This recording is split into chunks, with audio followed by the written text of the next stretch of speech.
Good evening, everyone. I call the September 1st Police Committee meeting to order.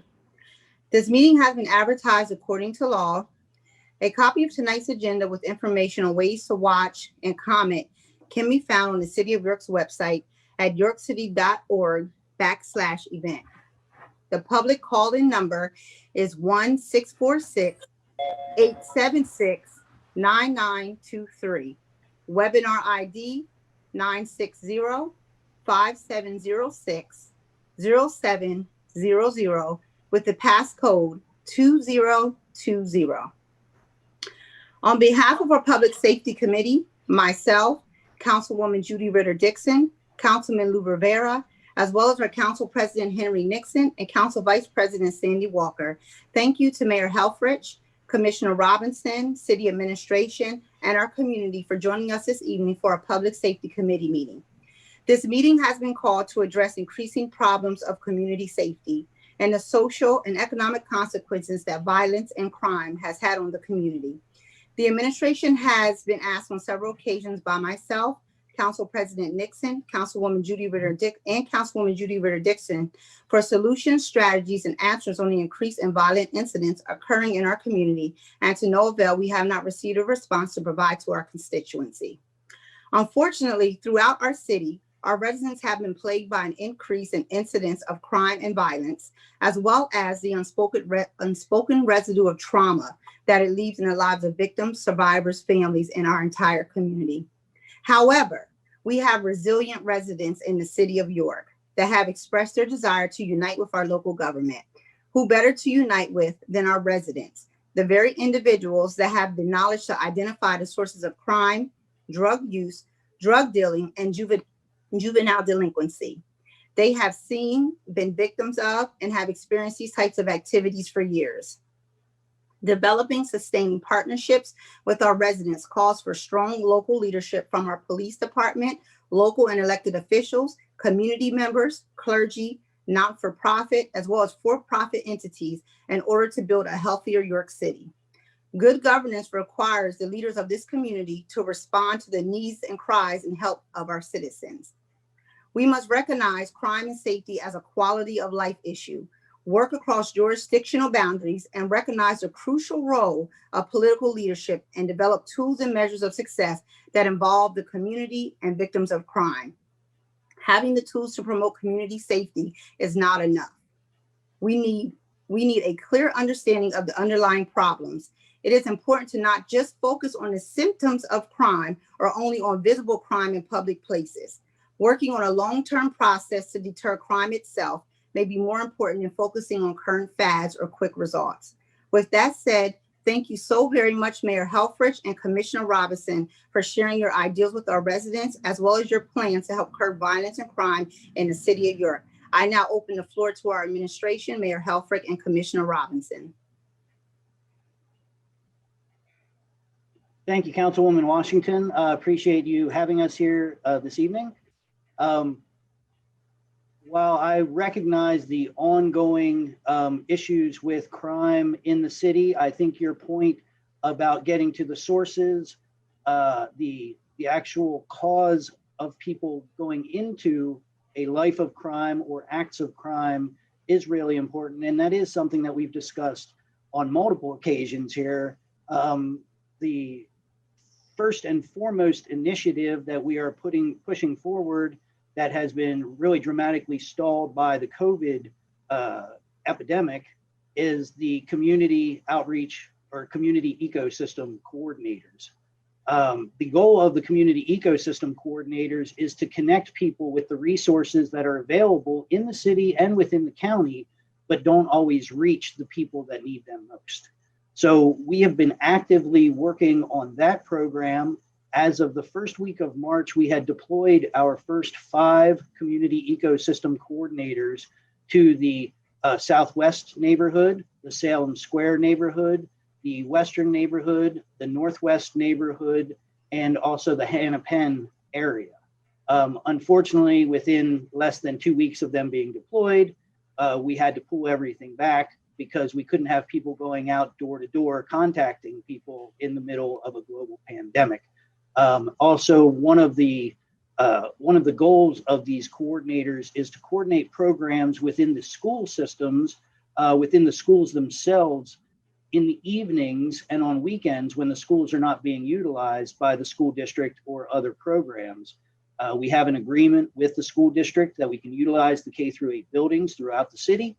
However, again, due to COVID, we were unable to produce any programs within the school. So we are working to ramp that program back up and not only have the coordinators come into the neighborhoods as they were, but also now give them new skills and find new funding sources through community health worker models.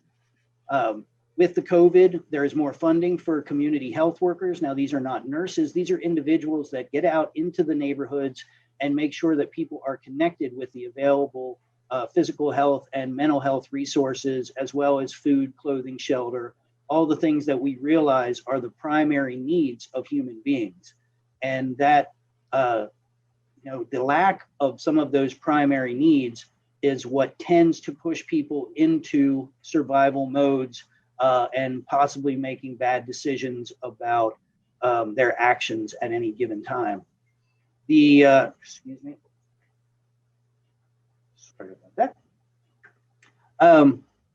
So that is one initiative that we're very excited about, and we're also grouping them now and getting them trained as GVI outreach workers. So these individuals will have not only the training that they've already had for the community resources and the ecosystem model, but now they will have the health worker training and they will have the group violence intervention initiative training, which I will speak to a little bit more here. The model of the group violence intervention initiative is not to be a law enforcement initiative the way it was really originated here in the city of York.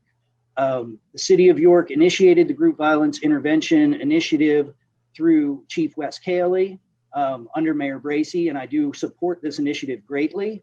However, it was initiated as a strong law enforcement component. And what we're seeing is that communities that have more community buy-in, that are actually where the initiative is led by the communities, are more successful. So we have been working for the past 2.5 years to have the program evolve. We first started with the community and police response to the victims of violence. So for the first time that I know of in our history, we have a program that is designed to reach out directly to the families that are suffering from violence and get resources directly to them, mental health resources, financial resources for funerals, and to bring family into the community in case of tragedies like homicides. But that also has another component to it, and that is that we know that many of our incidents of violence are retribution for an earlier act of violence. And by getting in there and letting the families know, particularly the matriarchs and patriarchs, letting them know that the city is there for them to help them, we have the ability to open a discussion and get them to help work with us to try and get the younger folks that might be involved in those retribution acts to possibly hold back on that. So these are the, I know at one point the district attorney mentioned that up to 20 different actions could be traced back to that initial shooting. And so we are trying to get in there with the victims and their families to make sure that they know that somebody cares and is thinking about them and is there with services to help them. And at the same time to try and lead them away from committing the next act of violence. So that program was initiated by Chief Bankert and I as soon as we went up to New York and met with David Kennedy and the John Jay College folks that have been assisting us with this initiative. Next, we've been working, or more recently, we've been working now just within the last few months with the school district and trying to work specifically with the school police, because the school police are with a lot, a lot of the folks are young people. Either they're still in school or they've just graduated from school. And some of the people that know them the best are actually the school police. Some of these school police are surrogate parents to some of these, particularly young men. Mostly we're dealing with young men. So for us to open dialogue and create this new partnership, we are going to be better informed about the young people who need attention and need services before it gets to the police level. That is really the goal. We don't want these kids to ever see the police, to ever be on the radar of the police. If we can work with the school police to find out who they are ahead of time, then we really have a huge advantage getting in there before potentially there's no turning back for these young people. In that same vein, we just had a great conversation, and we're working on a new partnership with the movement. And they have an office, and we are going to be putting a GVI office into their office, so that when frequently it's a situation where parents would like to help, but some parents are actually afraid of their own kids. And it's understandable when you have 12, 14, 16-year-old kids running around the city with guns. You can understand why some parents might be looking for more assistance in helping their kids. And by having GVI in a place where people come and look for assistance, we'll be able to open up dialogue with parents and let the parents know that there are resources available for us to not have their kids arrested, but have their kids mentored, give them something more. The goal of all of this is to make young people know that their lives are worth more than sacrificing on the street. That's when you talk about getting to the source, in my mind, that is the source of the problem. And that is what I've tried to be focused on addressing by working with partnerships around the city. Again, I feel the same setbacks that many of you feel from COVID, whether it's your business or the government. Particularly in our social outreach, we face setbacks because of COVID. We're now 6 months behind and even further back because of not being able to reach out to people and to build more of the partnerships. But I'm confident about the direction we're going, and that is what we're doing, among many other things. But those are my major initiatives from the social side of it. From the law enforcement side of it, I will leave that up to Commissioner Robinson to get into the details of what we've been working on.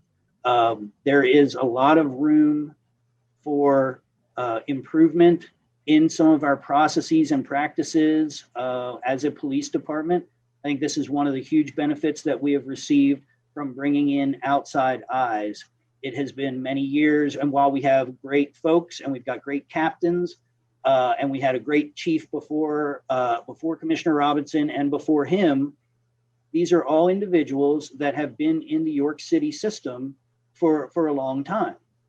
So to bring in someone that has worked in Baltimore for many, many years and worked in Reading and seen other ways of doing things, it's, in my mind, it's a very important step for us to be able to judge ourselves, see the places where we are maybe not at the cutting edge of police work, and where we can make improvements. So Commissioner Robinson and I have been having these discussions.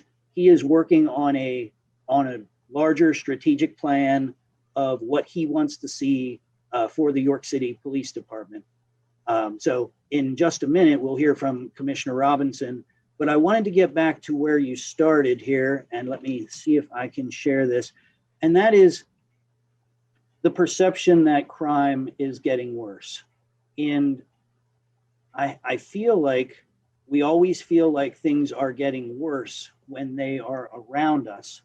But it's important to step back and look at the data and know that your feelings and your perceptions are not always the reality. And that's why data is so important. So I want to start here. I believe, so here is a chart. Every month in GVI, we look at the data so that we can understand what is going on. Now, this is the broad 30,000 foot data. The commissioner and the police department look at much, much more specific data, but I wanted to start us off here. So you can see the blue bars are 2016, orange 2017, gray 2018, yellow 2019, and 2020. And you can see where we've been. In 2016, we saw the worst year in I believe in York's history in 2016. And then in 2017, we saw a dramatic drop. Now, this is in the persons struck by bullets. Or I should say, this is the incidence of persons struck by bullets. Then you can see that in 2018, we saw a jump. 2019, we saw a decrease from that. And now this year, if you extrapolate that out, we've completed 8 of 12 months. So the number would be 51 for the year if you just use the number. So you can see a decreasing trend in the amount of persons struck by bullets. Now, here's an important thing, is that we have 2 different types of gun-involved violent crime. We have a broad type of violent crime. For instance, we had a murder recently. People knew each other. They weren't involved in group violence at all. So GVI very specifically focuses on the group members, what we used to call gang members, the people that are responsible for repeated violent activity. And when you look at the totals here, you can see that, now this goes from 2017. You can see that in 2017, the incidents were low. They increased in 2018. They increased in 2019. But we have a remarkably low number thus far this year. So the members that GVI is focused on, if you extrapolate this out, you would be looking at a number of 17. So that would put us right here. And as you can see, it's a remarkable decrease in the group member or gang involved violence in the city. Finally, the criminal homicides. In 2016, now these are incidents. A couple of these, I believe in 2018 and 2019 at least. Oh, actually in 2017, 2018, and 2019, we had some double homicides. So you have to add one number to each of these. But you'll see in 2016, there were eight criminal homicides. Then if you add the number for 2017, we had 16 that year. We had twice as many. And then the first year of my administration, we dropped down from 16 to 14. We increased to 15 last year. We are at 6 this year with 8 months in. So if you extrapolate that out, and again, I'm knocking on wood, I'm praying, because we don't know from day to day what's going to happen. But we pray that if there were 6 within the first 2/3 of the year, that would come out to about 9 for the entire year. So this is actual data. This is what we're working from. These aren't perceptions. I understand why people feel certain ways about things, but we have to work with the facts. And so I'm glad that I had the opportunity to share with you the facts, and I respect everyone's feelings about the violence. And whether we have 15 murders or 2 murders, we're going to continue to work to stop this in our city. But it's important that we're all starting from the facts. So with that, I will open it up to Commissioner Robinson to begin the more of a discussion about the law enforcement side of what we are doing to address crime. And then Commissioner Robinson, trying to get out of this, just cue me when you want the ComStat stuff to come up. Okay?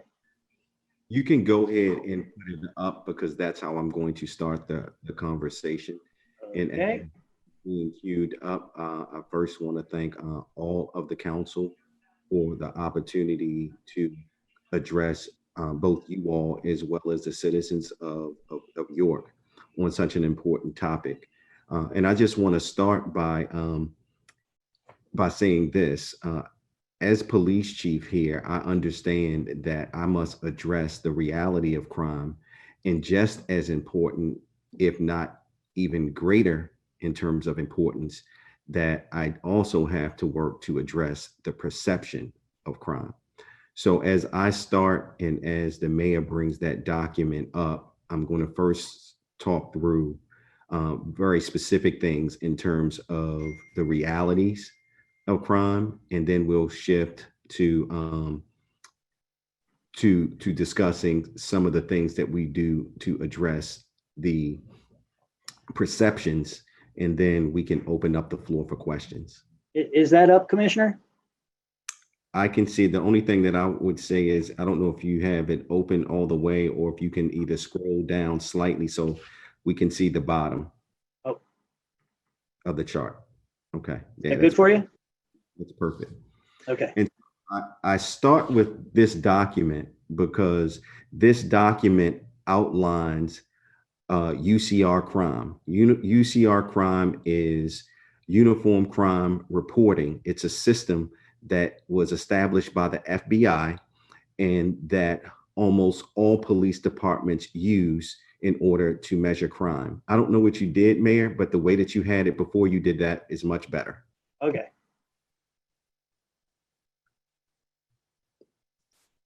Is that better? You can see? That's perfect. Okay. And so they established this decades ago so that there would be a similar system among all police departments across the United States to measure crime. At the end of this year and beginning January 1 of 2021, so in about 4 months, it is actually changing to something completely different. And so our police department is undergoing training to prepare for the new system to account for crime in the United States. And so what I have outlined for you are what is referred to as Part 1 crime. They're the more serious crimes that are recognized. And what I've done is a side-by-side comparison, both looking at 7-day periods, 28-day periods, year to date, and then compared our current year to 2 years prior, 3 years prior, and 4 years prior. So what we would be talking about in 2 years is being compared to 2018, 3 years, 2017, 4 years, and 2016.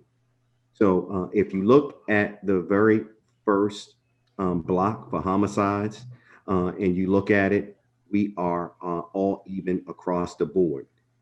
With the exception, if you look at 2020 and compared to 2018, we are down 25%.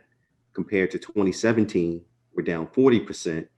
But compared to 2016, we are up 20%. And it's important to look at more than just the prior year because it gives you a gauge of where you are trending and not just where you are in terms of 1 year. So one of the reasons that I don't just look at 2019 compared to 2020 is so it gives me a better idea of where we fare compared to multiple years versus just the year prior, if that makes sense to everyone. So going down to non-fatal shootings, as you see in the 28-day period, we are up 50% because we are up 1 compared to last year. So last year during the same time period, we had 2 non-fatal shootings. This year, we've had 3. Year to date, we've had 30 compared to 28 last year, which makes us up 7%. And I won't, you guys can follow the 2, the 3, and the 4-year trend. I won't continue in that category. When you look at the rates, you see this year compared to last year, we're even.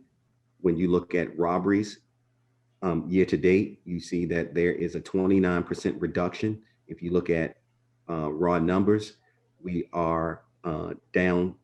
We had 66 this year compared to 93 last year. You look at ag assaults, we're down 9%, 73 this year compared to 80 last year. You look at burglaries, we're down 34%, down 92 compared to 139 last year. Thefts, we are down 23%, 206 this year compared to 267 last year. Vehicle thefts, we're down 18%, 77 compared to 94 last year. And then you have thefts of theft from autos, down 27%, 124 to 170 last year.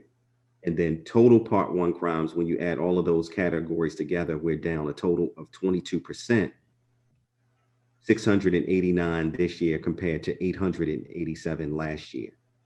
The reason that there is a focus on Part 1 crimes, because Part 1 crimes within UCR are the most significant crimes that are captured by the FBI and municipalities across this country.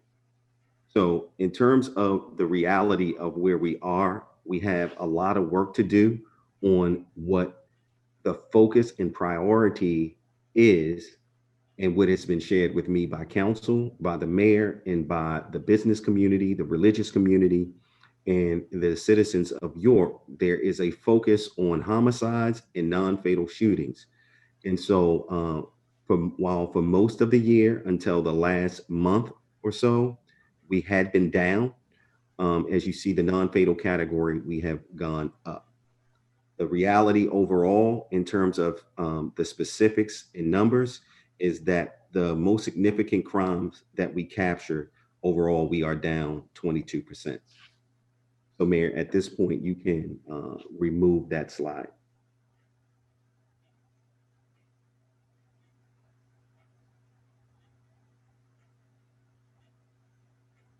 And so what I'll first discuss with you all is sort of the approach that I have in reducing crime in general. And this would include violent crime. And it is an approach that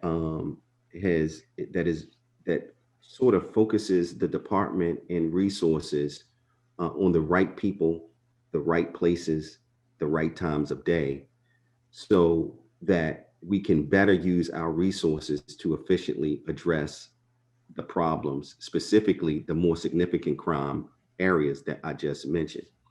So in terms of reduction strategy, one of the first things that I do is assess crime data. And as you've seen in that model that I just showed on the slide that the mayor had up, I look at crime in a 7-day, 28-day, and a year-to-date period. The purpose that I'm doing that is to identify patterns, trends, and clusters of crime.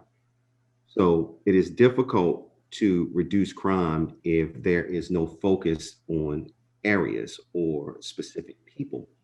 And so in order to do that, I have to look at it and map that crime, because if I can effectively attack and decrease where crime is dense and densely populated on the map, then that has an impact on overall crime. So the other part that I have to do is to counterbalance the data with intel. Intel comes in different shapes and forms. That can come from debriefing arrestees, looking at calls for service data, information from confidential informants, tips, and things like that. Once I counterbalance the actual intel with the data, then what I try to focus on is creating mini zones to deploy resources. So again, we don't have an endless number of resources. So what I have to do is create smaller areas based on the data and intel and say, if I can have an impact on those areas, then I will have a significant impact overall. Now, here's the piece that goes to how you begin to impact the perception of crime, which is equally important or more important than the reality of crime. So you all have heard me talk about better optics of your police department, creating better visuals of the police officers engaging the community. And so one of the things that we have focused on this year is a social media presence. The better engaged our police officers are and are perceived, the more the public feels that they are engaged by the police officers and it's a police department for their community, the more it's not just about the optics in and of itself, but it has sort of a residual effect of more cooperation from the public, which helps us clear cases, which helps us take the bad guys who are creating the problems on the street off of the street. We also try to leverage our relationships with partners. For example, like the school police, clergy, district attorney's office, with their drug task force and our federal partners. One of the last parts of it, but again, equally as important, is the review of results. So in other words, when I look at crime in time periods, and I look at them in 7-day, 28, and year to date, and then I counterbalance that with intel, then I create these mini zones. It's to address a problem. So when I begin to look at the enforcement results and whether or not we are doing engagement type things in those communities, is to determine whether if what we are doing in those areas are working or not working, or is it because of either mismanagement of resources, or we need to go back to the drawing board and look at some other ways, some other tactics to address the issues in a particular area. So with that, I will open up the floor to council, and I guess if you have questions from the public from the chat, I'll open up the floor for questions. Thank you, Commissioner Robinson, and thank you, Mayor Helfrich, for your presentation and providing our community as well as ourselves with an update on your strategies and plans on decreasing the crime in our community, but also making our community aware of what it is that your department is doing and what the City of York is working on. I would like to open the floor for our council. If there are any comments or questions at this time, I will start off with a question, and then whoever from council on the Public Safety Committee has a comment or question, and then Council Vice President Sandy Walker or Council President Henry Nixon, if they have any questions to ask of yourself, Commissioner Robinson, and Mayor Helfrich and the administration. My first question that I have for you, Commissioner Robinson, as well as Mayor Helfrich, is there a specific community policing model or philosophy that our department is operating under at this time? And I know that you guys often have meetings with several of our clergy in the community. I know that you meet with some of our business partners in the community and have certain community meetings. And I know that there was a recent community meeting had in the community. I'm just curious to know, is there a community policing philosophy or model that you follow? And if so, what it is? And also, will there be any future community meetings that your department will have in order to engage the community and hear their concerns or questions or ideals and strategies that they have to work with us? So to answer first part of the question is, in terms of philosophy of engaging the community, there is not a specific, I guess, institutional named model that I use, but the model in general that I use is engage the community and have an impact on writing the narrative of how the community sees you.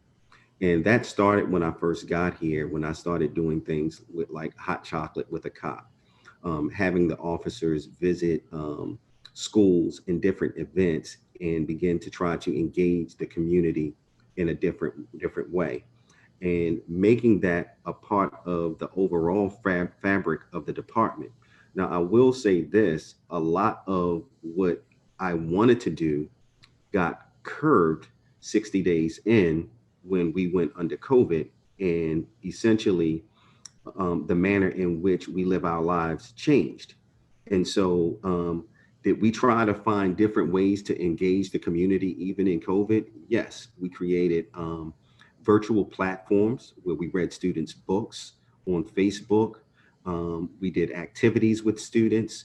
We recorded our officers doing things like show and tell with the fire department, our vehicles, all of these things trying to garner um, relational equity in the community so that they see us in a different way. Do I think that it would be more impactful, or do I think it will be more impactful when we begin to do things where we're actually able to interact with one another? I think it's going to increase exponentially. Unfortunately, we're still living in a partially virtual world where we're doing limited contact, and I think some of the results or lack of results that you see in terms of the equity that you would get from that interaction, we're not seeing. The virtual world isn't the same as the real world and actually having physical interactions. That said, I am working on a program with Crispus Addicts as we speak, because they are one of the institutions that are still doing in contact sort of instruction with students. And why I have a focus on students is many of the incidents that we're having with guns involve our young people, somewhere between 16, 15, and 19 to 21 years of age. And so I really want to try to engage that community in a different way. Now, if you have to remind me if there was a different part to your question, because I don't want to omit answering part of your question. The only other part of my question was if there were any other community meetings that you had scheduled with the community. I know there was one recently, but if there was any more that you had on your schedule to attend, or any of your officers. So again, prior to COVID, I had initiated identifying the community, the neighborhood community associations that exist, and myself and the officers, meaning specifically either a sergeant or a lieutenant assigned to that particular shift, had started to go out to the community meetings and began to hear the concerns directly from the community. After COVID hit, again, we had to take a back seat to that. And we're still in sort of this sort of halfway in, halfway out, but we have to follow restrictions. And so we have to find different ways to do it. I am always open to coming to any community meeting. What I did was take initiative to identify what already existed. But I invite the public in any established neighborhood association to reach out to us either through you all or directly to the police department. And if you want us to come to a meeting, by all means, we will come. Oftentimes there may be multiple meetings on the same night. And I don't even think that the associations really have been holding those meetings since COVID hit. But I'm certainly willing to attend those and also work with any community that is interested in establishing an association or would like us to come out. Thank you. Thank you very much, Commissioner Robinson, for answering my questions. I'm going to see if there's any other council members that have questions at this time. I have several questions, Edwina. Mayor, I'd like to know more about the initiative at the movement and why you chose the movement as a place to put a GBI officer versus in the rest of the areas? Because the movement just moved out there this year, is my understanding. And can you explain why you chose the movement and why that area? Well, I didn't actually, this has only come about within the last 2 or 3 days. There was no choice involved. There was an offer. And knowing how many people, I believe there are at least 8,000 followers on the movement, most of them here in the city, it seemed like a really good location, as well as we have one area that is at a disadvantage when it comes to the community ecosystem coordinators, and that is the East Side. So as you probably know, the East Side has almost no resources in the area other than the United Way building itself. But other than daycare, there's not a huge amount of resources directly for the community that comes out of there. That's really how the movement started, was that the individuals living out there were trying to get the word out, trying to build more community in that area. So the offer came in.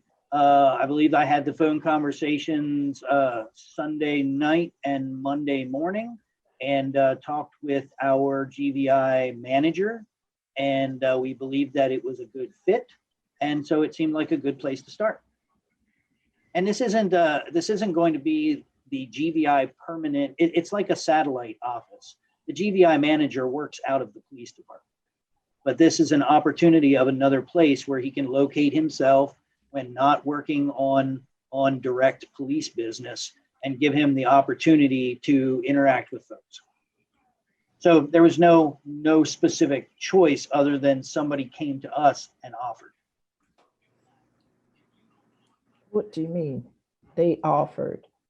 What do you mean? The movement came to us and offered the space, and thought, Anu has been working with GVI. He's been getting to know the initiative, and he thought that it would be a great opportunity where he and the movement folks are doing a lot to try and get resources to people. Some of these people that come in also have concerns about the behavior of their children, and it would be a good opportunity to mix parents and folks from GVI together. Okay, thank you. Now, the other question that I have is about the ecosystem coordinators. Yes. They are working now. They haven't been working during the COVID period. And what are they actually, and I heard you say it a little bit, what are they supposed to be doing?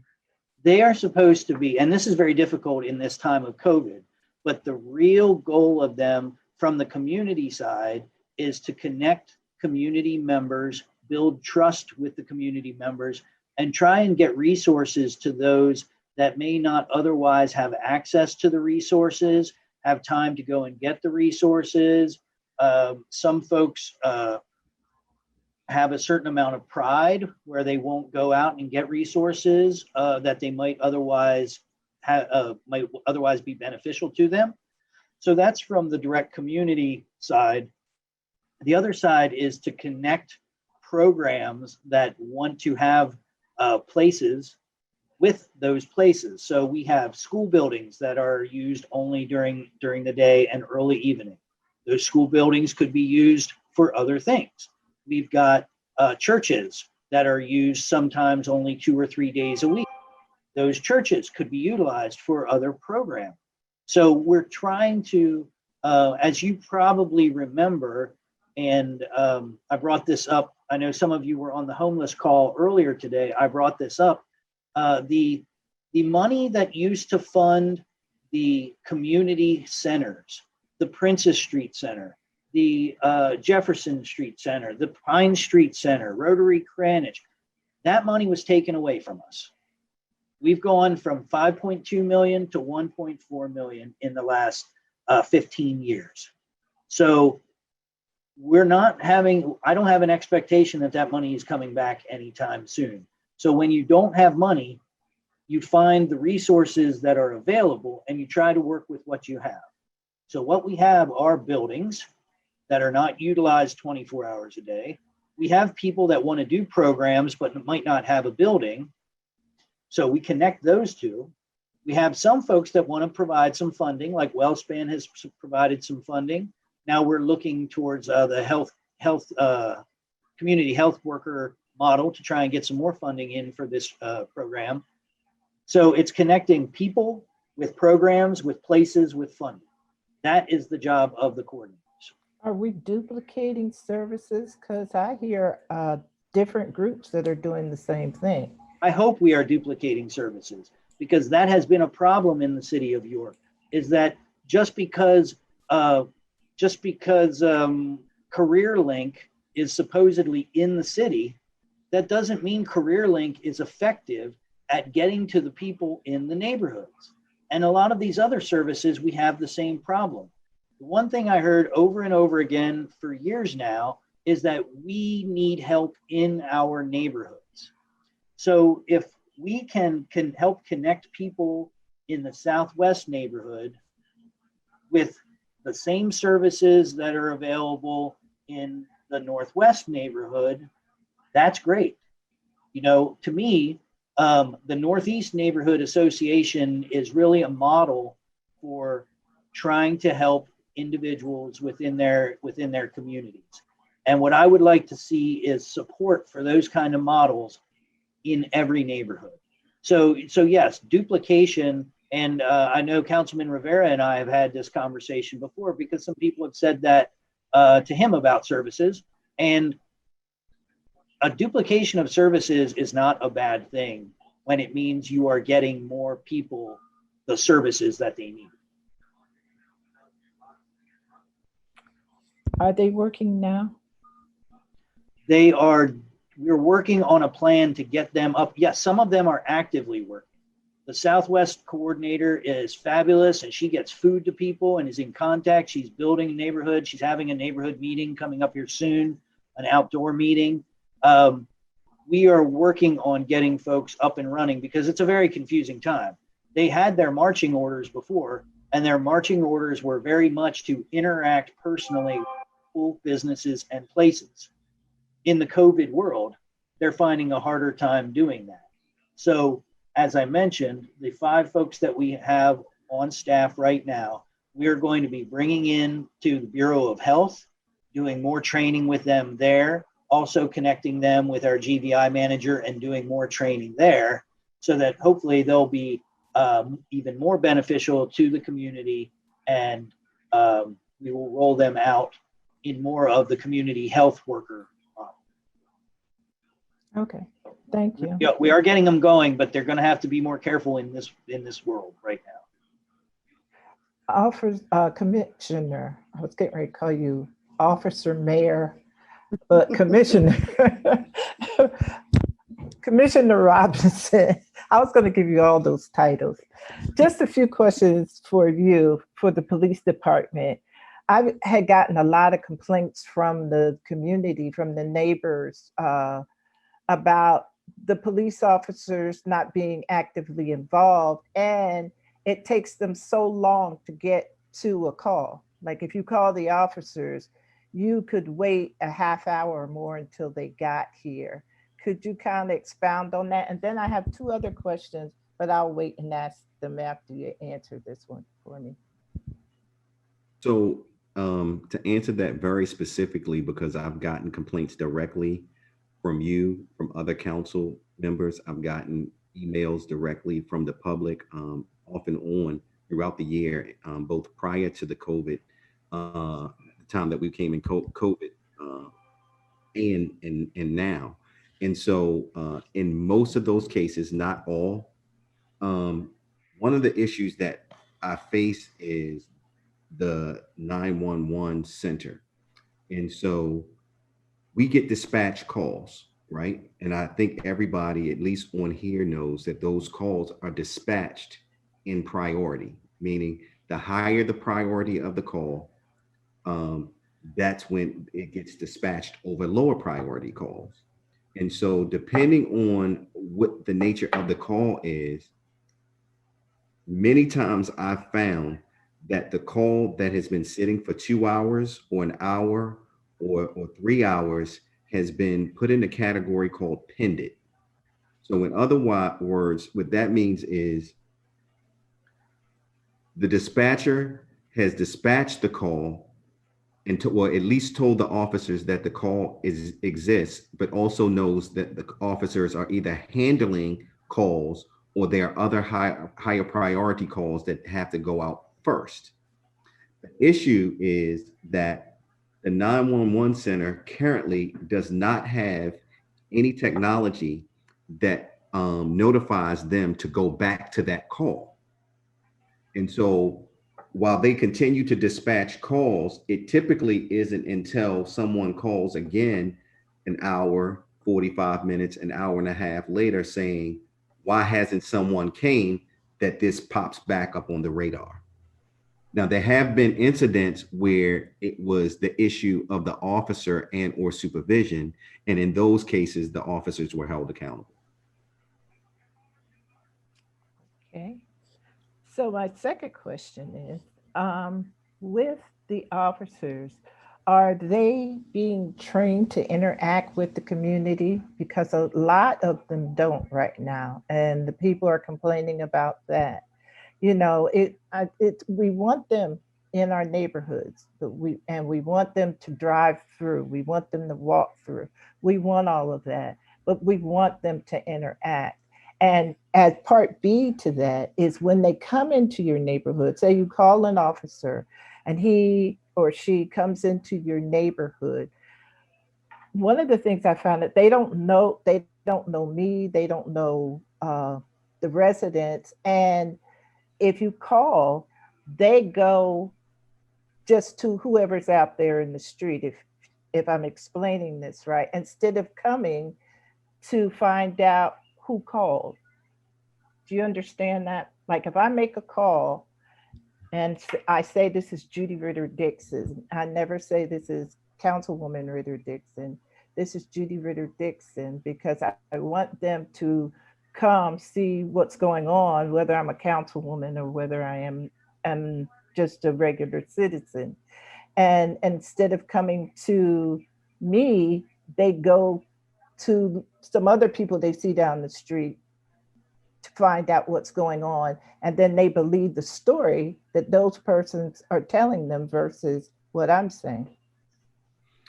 In some of those cases, directly speaking, that we just need to follow, have the citizens file complaints and address it in a disciplinary way. However, I do recognize that lack of interaction directly reflects sort of socialization. And a sign of the times is the younger cops don't engage as well as what many of us that are my age and older are accustomed to police officers engaging naturally. Now, to that end, again, that is one of the reasons why I try to create these situations to put officers in a situation. For example, the coffee with a cop, or being at a particular school, or working with me at Crispus Attucks, or reading to kids and things of that nature, so that they develop a comfortability with being able to. Another thing that affected it over the years in policing is, as we have moved forward in time, we've increased the number of calls and we have less foot officers because the call volume is so high. So officers are more focused, become more focused, have become more focused, not just here, but all over, on responding to calls for service. A second challenge that is specifically here in York is, in many cases, on many jurisdictions, there is a post configuration. So I'm going to try to make this as simple as possible. So the city of York would be the macro, right? So the whole city would be one geography. But to break it down, it's broken down into three areas: the east, the central, and the west, right? What really would be helpful in terms of having police officers own a particular area, a particular geography based on the shift they work, getting to know the people, is even breaking down that east, central, and west, further down into post, right? And then teaching the officers to establish what I refer to as post integrity. Now, that takes a lot of work in a municipality that has never seen that. It also takes a lot of work in municipalities who use that configuration, but over a period of time, they need to redo the boundaries. So in other words, a part of what I'm doing and looking at is having a staff study done that would include looking at implementing something like that as we move forward. So that is something that you will see as I develop the strategic plan, and that's rolled out later in the year. My last question, because I don't want anybody to think I'm taking up all the time, but do you think it's important that your officers know who their elected officials are? I do. And are you aware that the officers here in the city of York are not aware of who we are? No, I'm not aware of, I'm sure that there are some officers who don't know, and I'm sure that there are some that don't know, but I'm not aware of the ones who know or don't know who their elected officials are. Is there a possibility that we could, at some point, there's introduction of as to who the elected officials are, so that they know us and we know them? I think that will help, but I think that what's going to make that stand over time is something as simple as placing the pictures in the precinct in terms of hierarchy, so that they are posted in some place conspicuously where everybody who enters and exits, including the officers, are able to see it. So in places that I've come from, not necessarily Reading, but in Baltimore, when you have a very large department, it's not even uncommon for folks not to know who the police chief are or the executives in the police department. So one of the ways that is curtailed is to put the chain of command visibly within every unit. I agree with you on that, because I said something to Philip Given last year, I think it was last year, about doing that so that the police officers recognize us, we recognize them, and that we have more of a relationship with them than what we do now. Yes, ma'am. Thank you, Commissioner Robinson. May I add something additional in there? I would certainly open, and it is an open invitation to all of the induction ceremonies and the promotion ceremonies. Those are great opportunities to not only meet our officers, but to meet their families and have a little bit of an interaction that is not so official. So I'm sorry. Certainly, Diana, if you can make sure that the council members know when all of our, if you're all right with that, when we put out the press releases for that, can we make sure that they get them? Sure can. Thank you. Well, I think it's a good idea, Mayor, but if when we come, we don't get introduced, it's another story.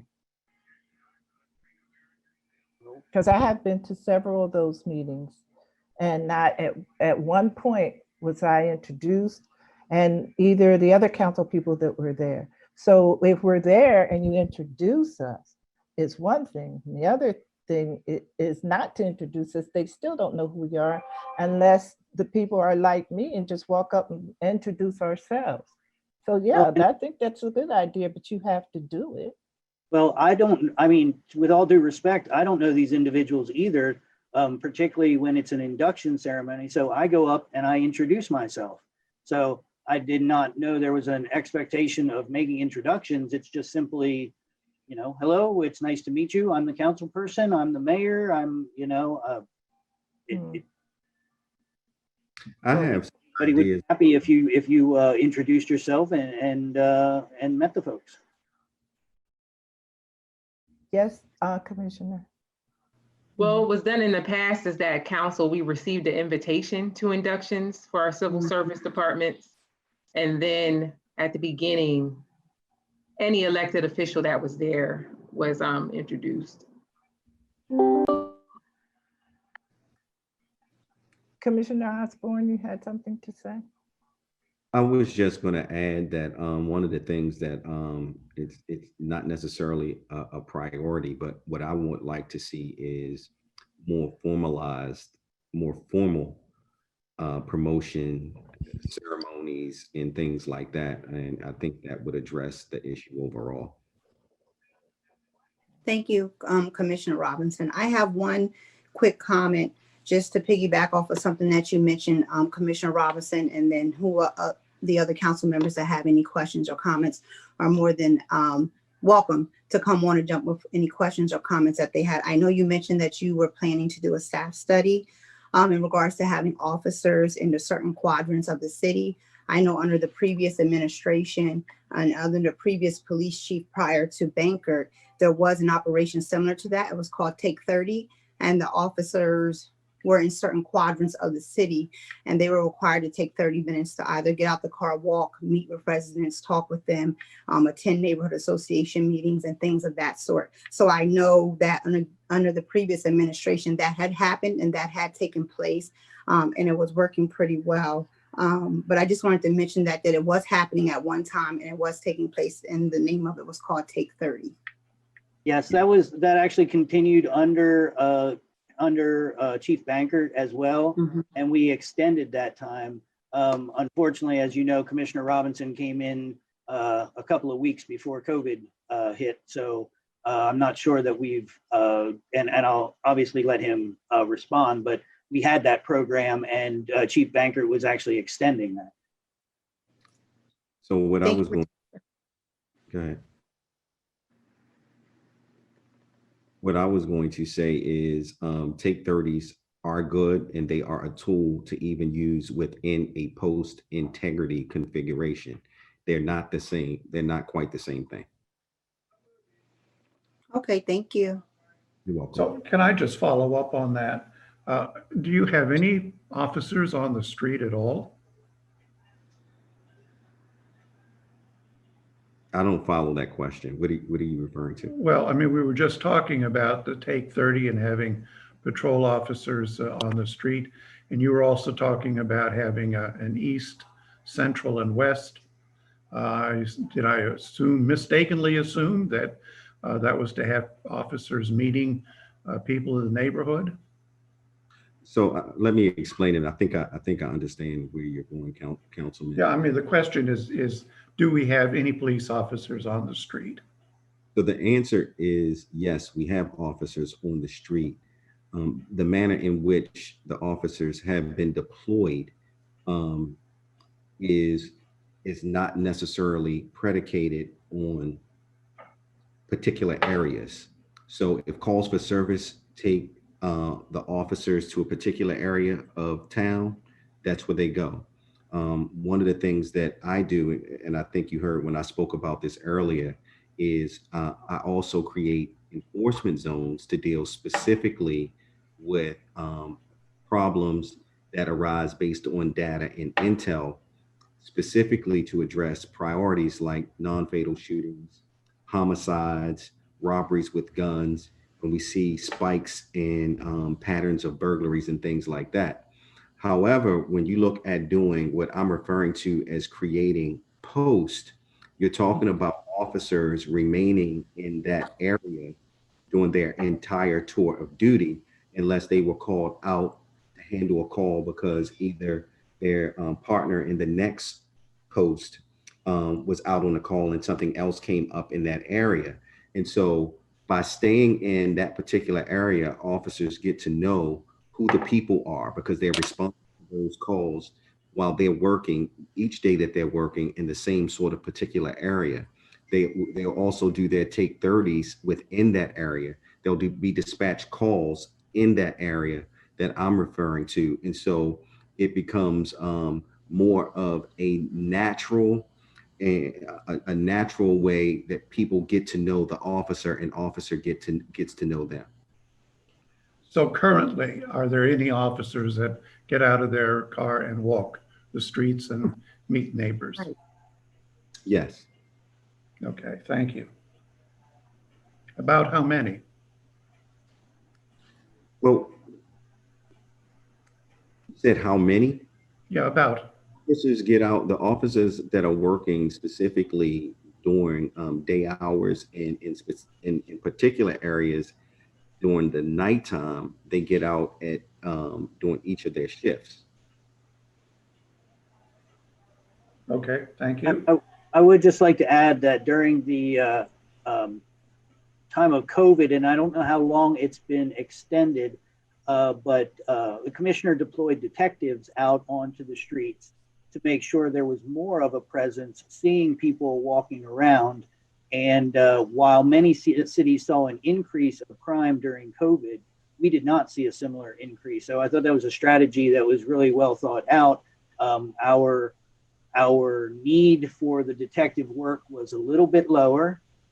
And at the same time, he was able to deploy detectives, putting them in uniform and having them walk throughout the communities.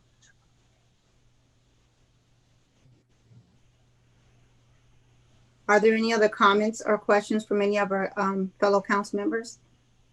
I have one more question for Commissioner, and so that everybody can can get in on the question. Commissioner, how would you suggest as a community do we handle nuisance in our neighborhoods when we can't seem to get an officer to the neighborhood and to support us in that nuisance neighbor or nuisance person? Well, one of the things that I know that at least internally, I'll start with us in terms of the police department. We have to do better at tracking not only the nuisance sort of incidents that are called in, but also we get information sometimes via email, we get information via word of mouth from you all, but the system that we have in tracking that, as well as tracking what we have done, has been relatively poor. And so one of the things that I have been working on, but I have not completed, is developing a system, a manual system that better tracks that. So in the absence of technology where tips can come right in and they go to a specific person who handles all of those things, I sort of have to take emails, read emails, have the commanders read emails, and then depend on each of them and each of us to send it to the right place. And that's not a very good system. And so from an internal aspect, I think once we begin to track them, the receipt of those actual complaints better, and track what we do, we'll see better outcomes.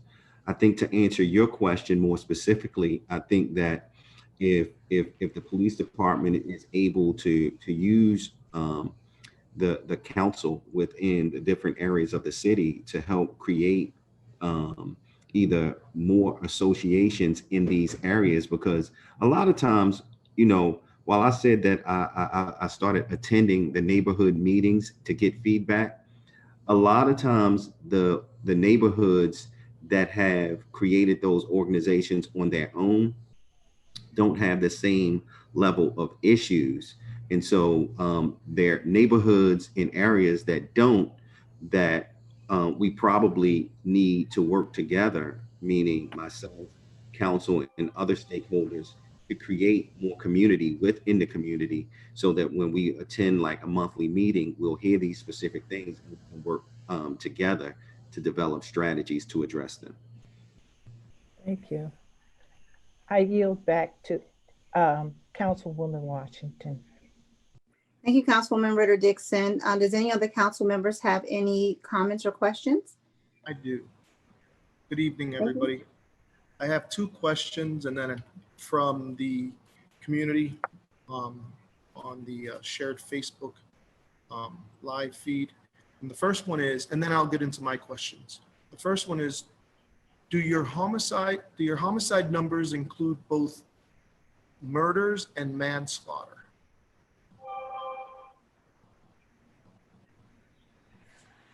The homicide by UCR is anyone who is murdered and it has criminal intent.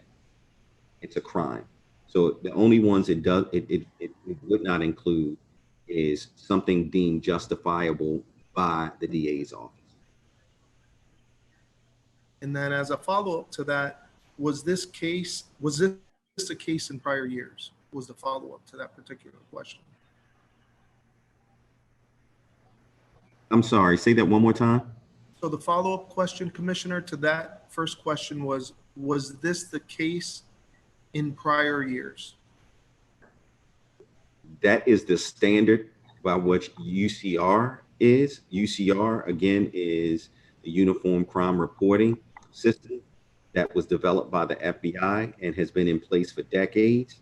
What I can't speak to directly is whether or not that was what was adhered to in prior years. Because while it's a system that that was developed for all municipalities across the country, it's not mandatory. And so there are some municipalities that don't. I don't believe that York was one of them, but I just want to be clear so that you understand my perspective. Thank you. And then the second Facebook question was, how much of these numbers could be related to COVID? How much of the numbers could be related to COVID? So the percentage, whether it's lower or higher, how could they be related to COVID? Or do you think they even are? Well, it's hard to tell. It's hard. This is what I know. We were still having non-fatal shootings during COVID initially, specifically in that March and beginning of April timeframe. And we were deploying a bit differently, and the investigators were out on the street doing foot patrols. So at some point, I had to make a decision and make an adjustment to go to micro zones, which is what I talked about as enforcement zones, and begin to deploy resources as if we did not have these restrictions. And when we begin to do that, then we begin to see the numbers decrease again. So there's a direct correlation, and it should be a direct correlation to the enforcement that's deployed and the results that we get. Is it sometimes off? Yes. Do we sometimes put together a game plan and it doesn't work? Yes. In those cases, we have to go back to the drawing board and see either what we're missing or what we can do differently, because we can't continue to do the same thing and expect a different result. So and these are, thank you. May I jump in, Councilman Rivera? Yes. I just wanted to let you know that, see if I can share this really quickly. I do have a chart of the crime statistics that have been submitted to UCR since 2000 and compared, just for comparison's sake, to York Regional, a slightly larger municipality near York. So I'm happy to share this with you. We did discover an issue here in the most recent submission where the homicide number submitted was an incorrect number. So I know that the commissioner and the captains have been looking into that, but these numbers have stayed pretty steady since the city has started submitting for these in 2004. So I'm trying to get back to how I can turn this thing off. Oh, here we go. While you're doing that, I just want to follow up that we have been using UCR for decades. Yes, definitely since 2004. So I wanted to continue with my comments. Commissioner, I just wanted to let you know that I feel you're doing a great job and you have a big supporter in me. And so When I read letters such as the one of the officer that resigned, criticizing our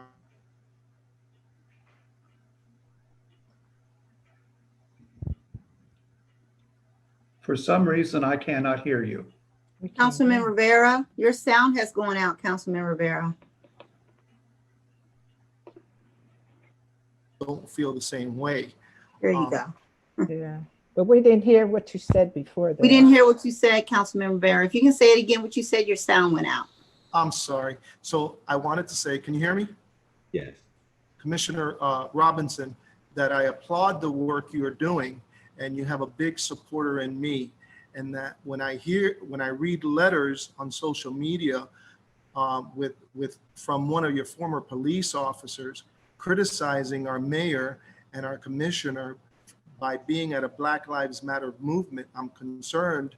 And what I say to that police officer is, don't let the door hit you in the ass. And if there are other police officers that feel that same way, I'm concerned, and I'm hoping that's not the case. I love the fact that you're advocating for police officers to be more engaged with our citizens, and you can feel the difference in our community. I think, Michael, Mayor, the collaboration with the movement, with GBI on the East Side is brilliant. The East Side is often forgotten. As a matter of fact, most of us elected officials and administrators live on this side of the city.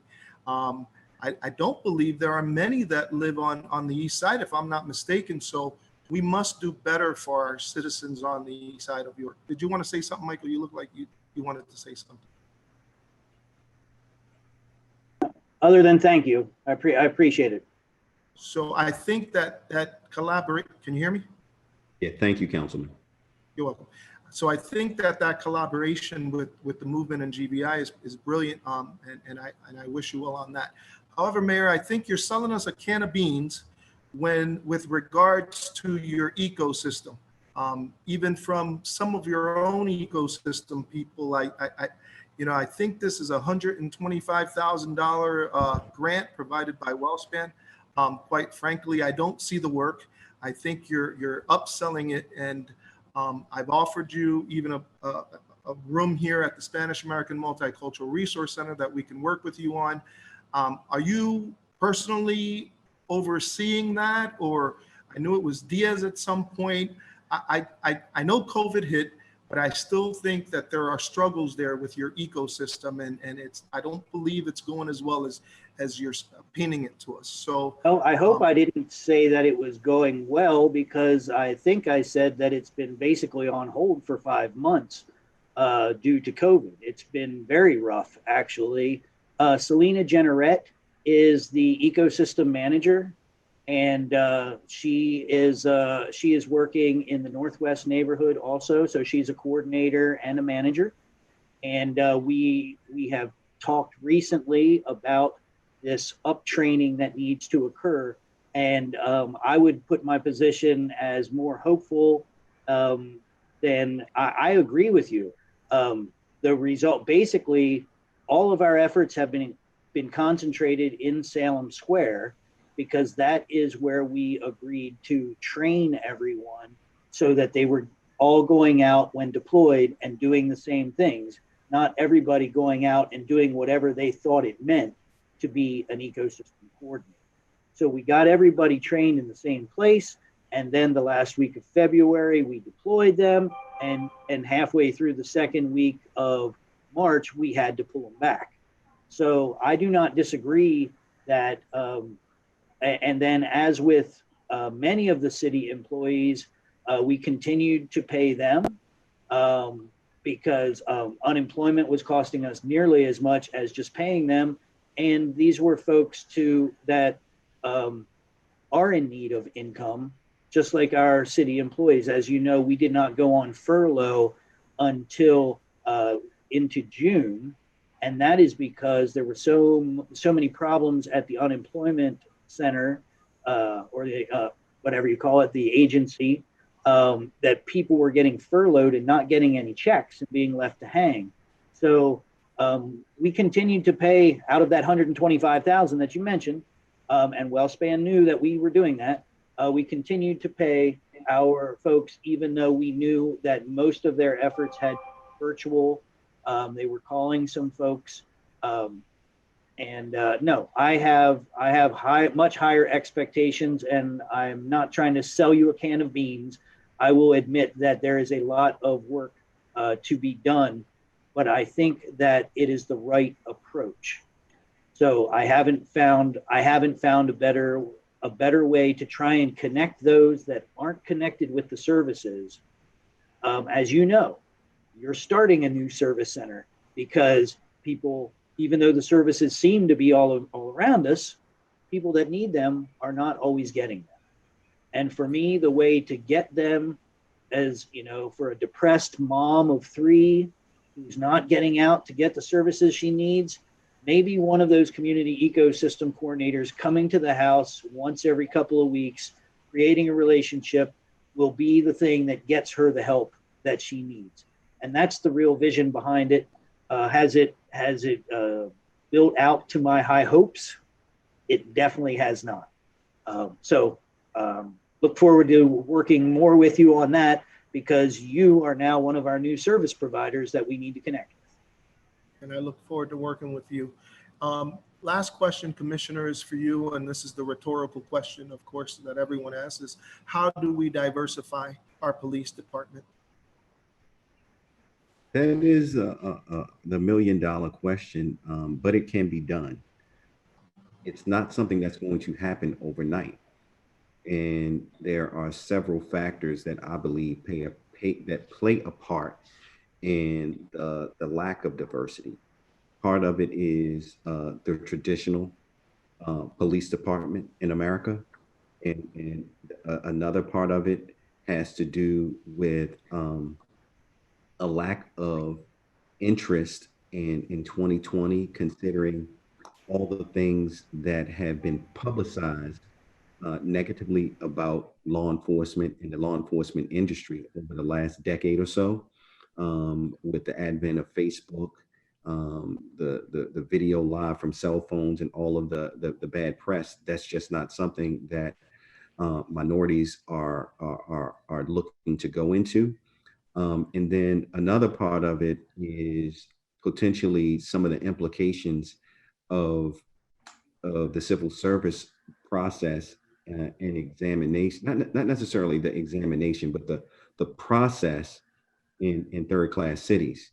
But I do draw a pause when I talk about the civil service piece, specifically because if we don't address the attraction to the field, then the civil service process doesn't matter.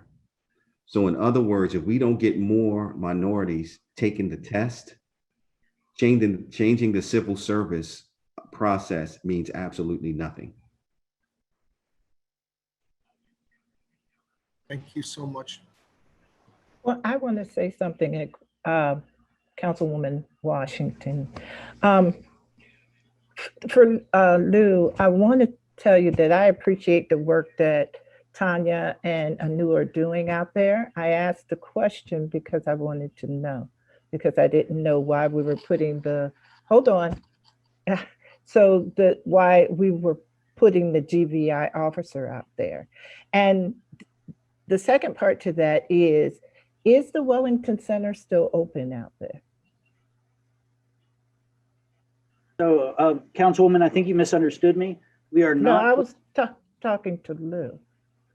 Well, we are not putting any GVI officer out at, we are having the GVI manager come in and spend some time there when he is available. We are not deploying any officer to the movement's office. So the GVI manager is not an officer? No. No. Pastor Jim Tyson. Well, I think it needs to be clarified, because if I thought he was an officer, how many other people thought he was? But for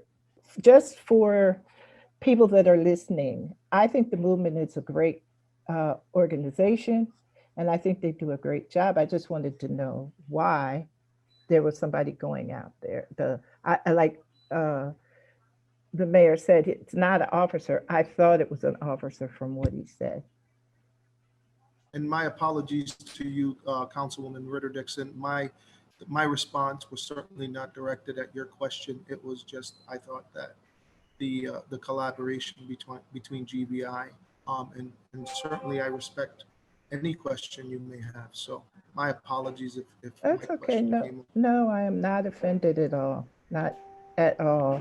And I just think that if we can all work together, and we said this earlier on, if the administration and council can work together and get a better understanding of what we're all supposed to be doing and how we can do the things that we do collectively, it can be done well. And thank you for your time. And Mayor, I'm going to set up a time to talk to you because I have a few things I want to talk to you about.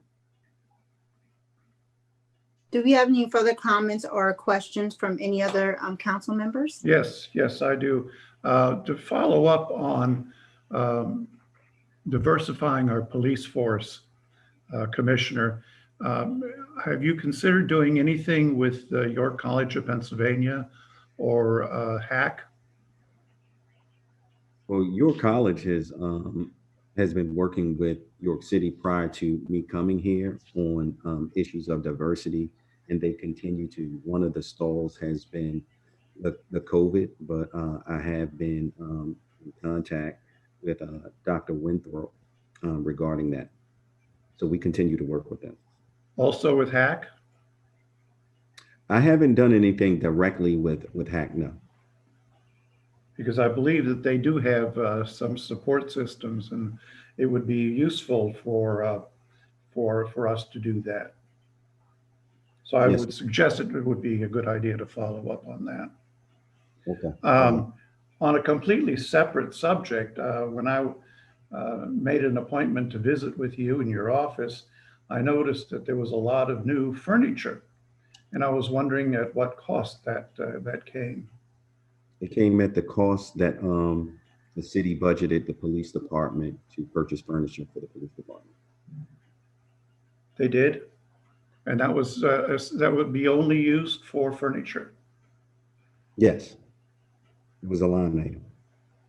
Well, quite often we make budget transfers that can be used in different ways. I was just concerned about, I've heard some complaints and worries about training, especially sensitivity training in this day and time, in this era, that maybe some of that money could have been, how much money was spent on that, by the way?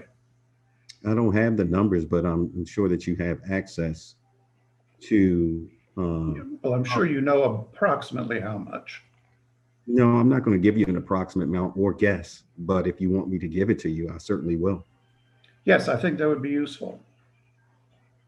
Yes. And you also know how to obtain it, correct? I think so. Okay. But it might be nice if you would do that. Council President, to respond to your earlier question, one of our most important diversification outreach programs is with the York City School Police and the emergency response school that they are putting together, or they have put together, Chief Muldrow over there, so that we have been working, both our police department and our fire department have been working on trying to get young people involved, young people from the city. That's the key. Young people from the city involved and desiring a career with the city of York in public safety. And I respect, particularly with HAC, HAC generally has a more local student base. I think that's a great idea to be more involved with HAC. But we got to get to them younger than that, I believe. And we are continuing that partnership with the York City School District, and I'm hoping that that bears fruit. We've had some really promising young students interacting with both our police department and our fire department. Right, I was aware of that program, and saw no reason to bring that up. I just wanted to make sure we were working with the colleges as well.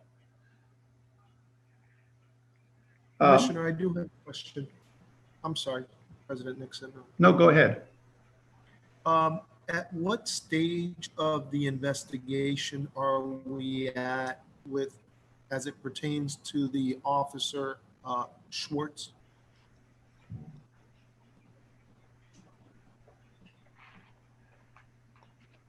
Was that for me, Lou? Yes, sir.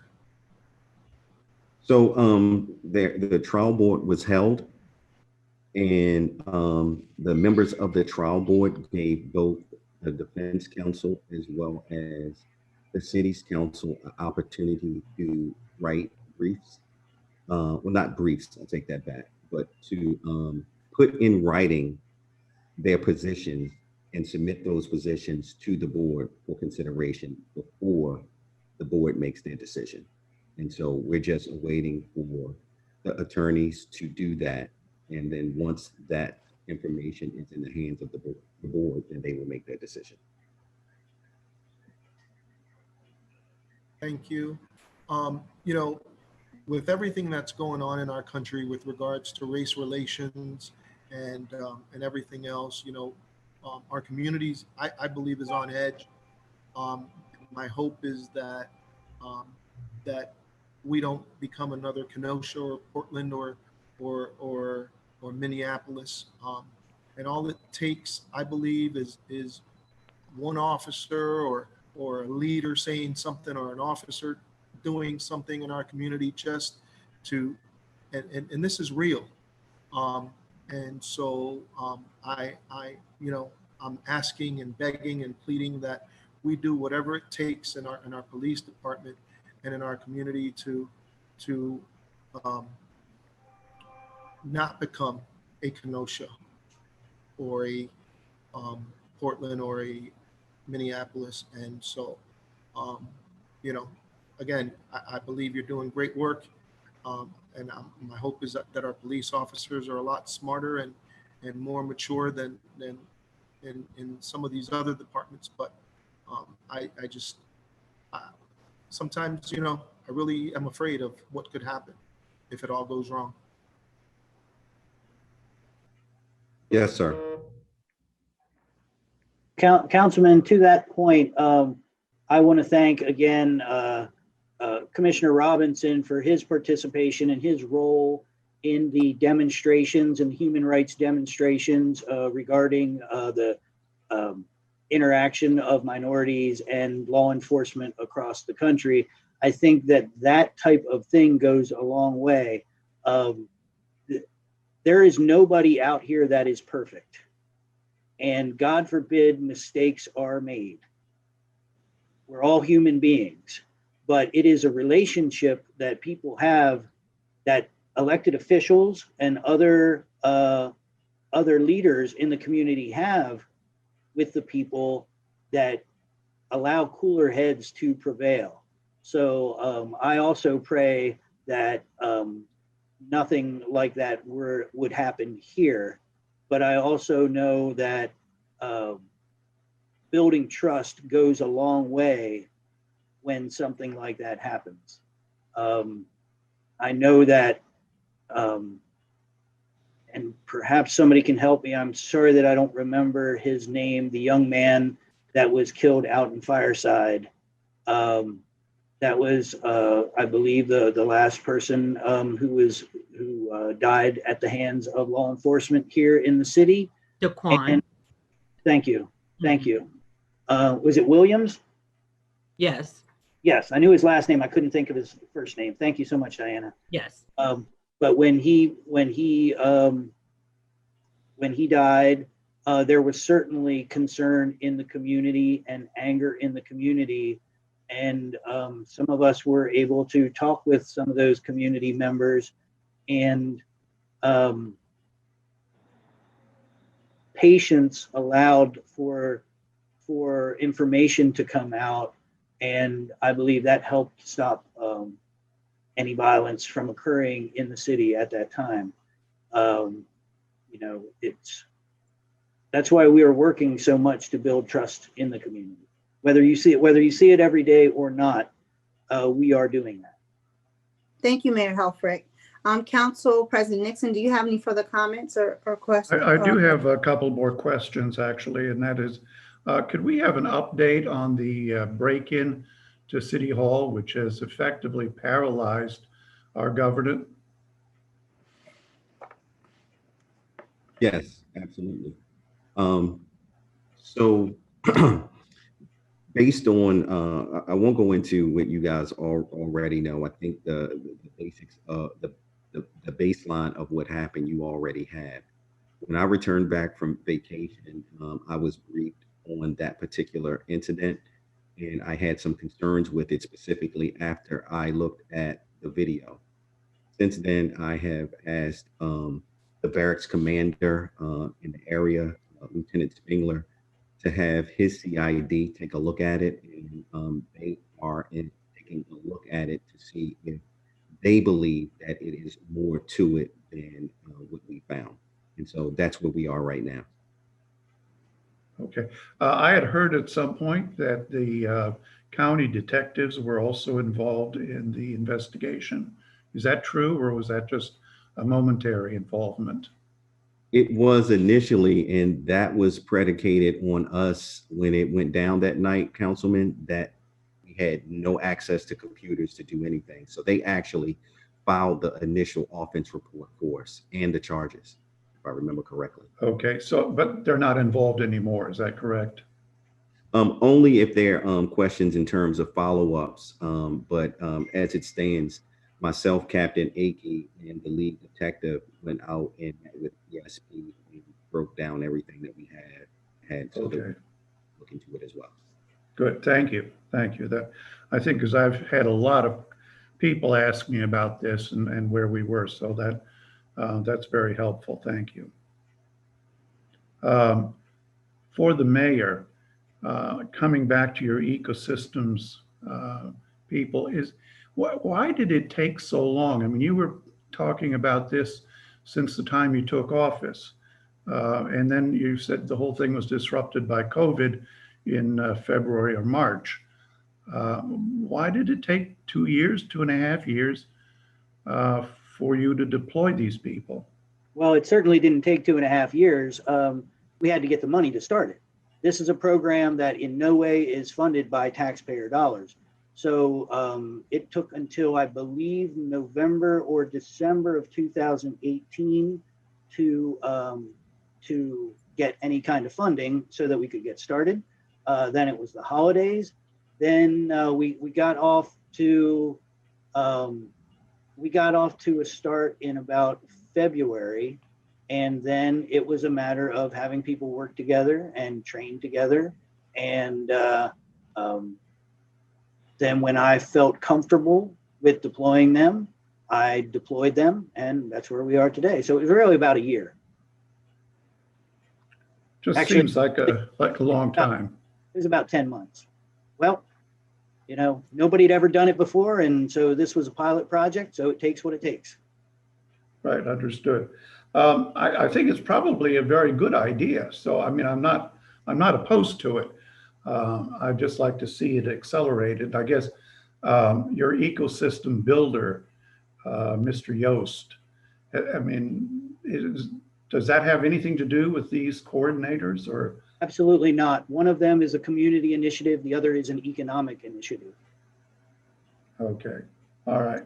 So I guess the ecosystem word has me confused. Yeah. Well, there are economic ecosystems and there are community ecosystems. That's good. Thank you.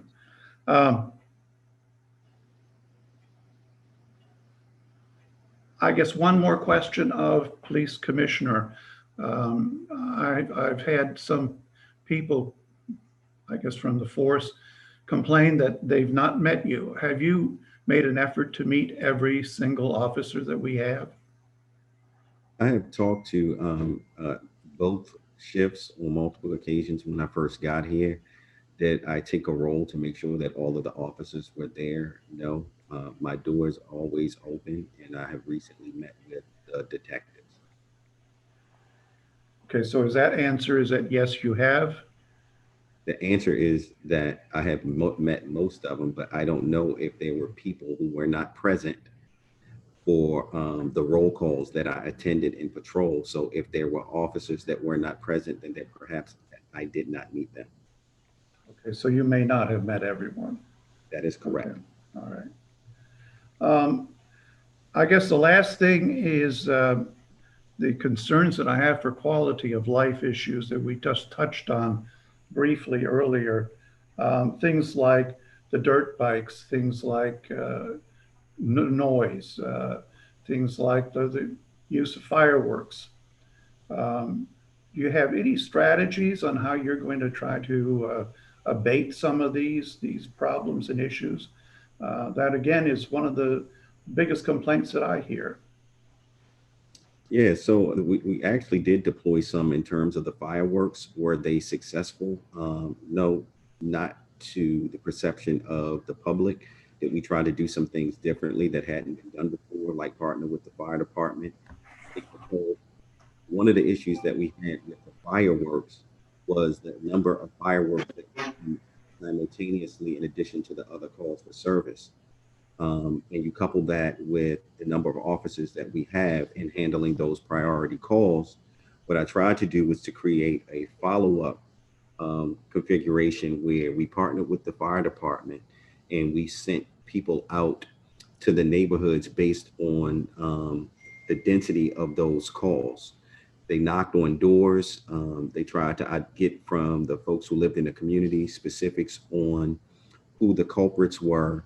And I also conferred with the DA's office to determine what specifically would be needed to issue citations if we were doing things in a follow-up capacity versus seeing something on you.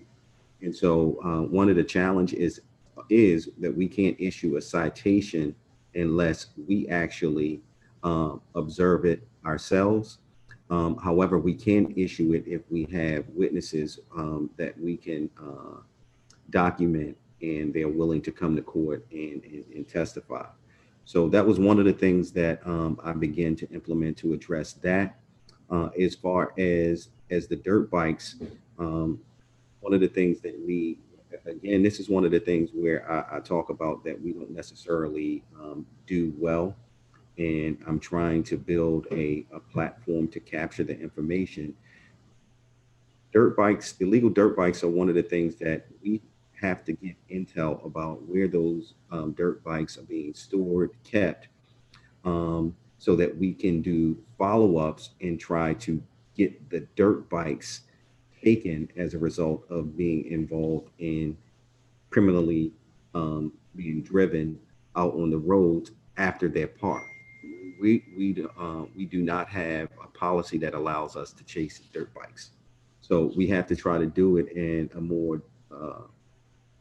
a manner that's more of a follow-up. That means we have to get the locations where these places are being stored, and a lot of that help would come from the public.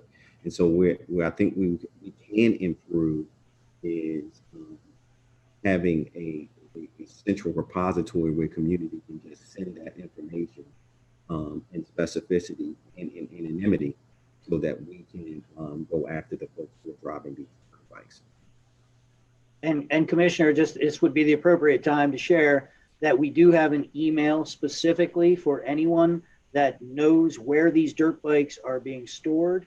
It's dirtbikeinfo@yorkcity.org. We've gotten multiple leads on that. So it doesn't help us if you email us and say, I saw dirt bikes going down the street.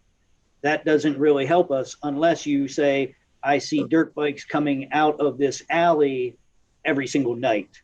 Then that might help us narrow it down.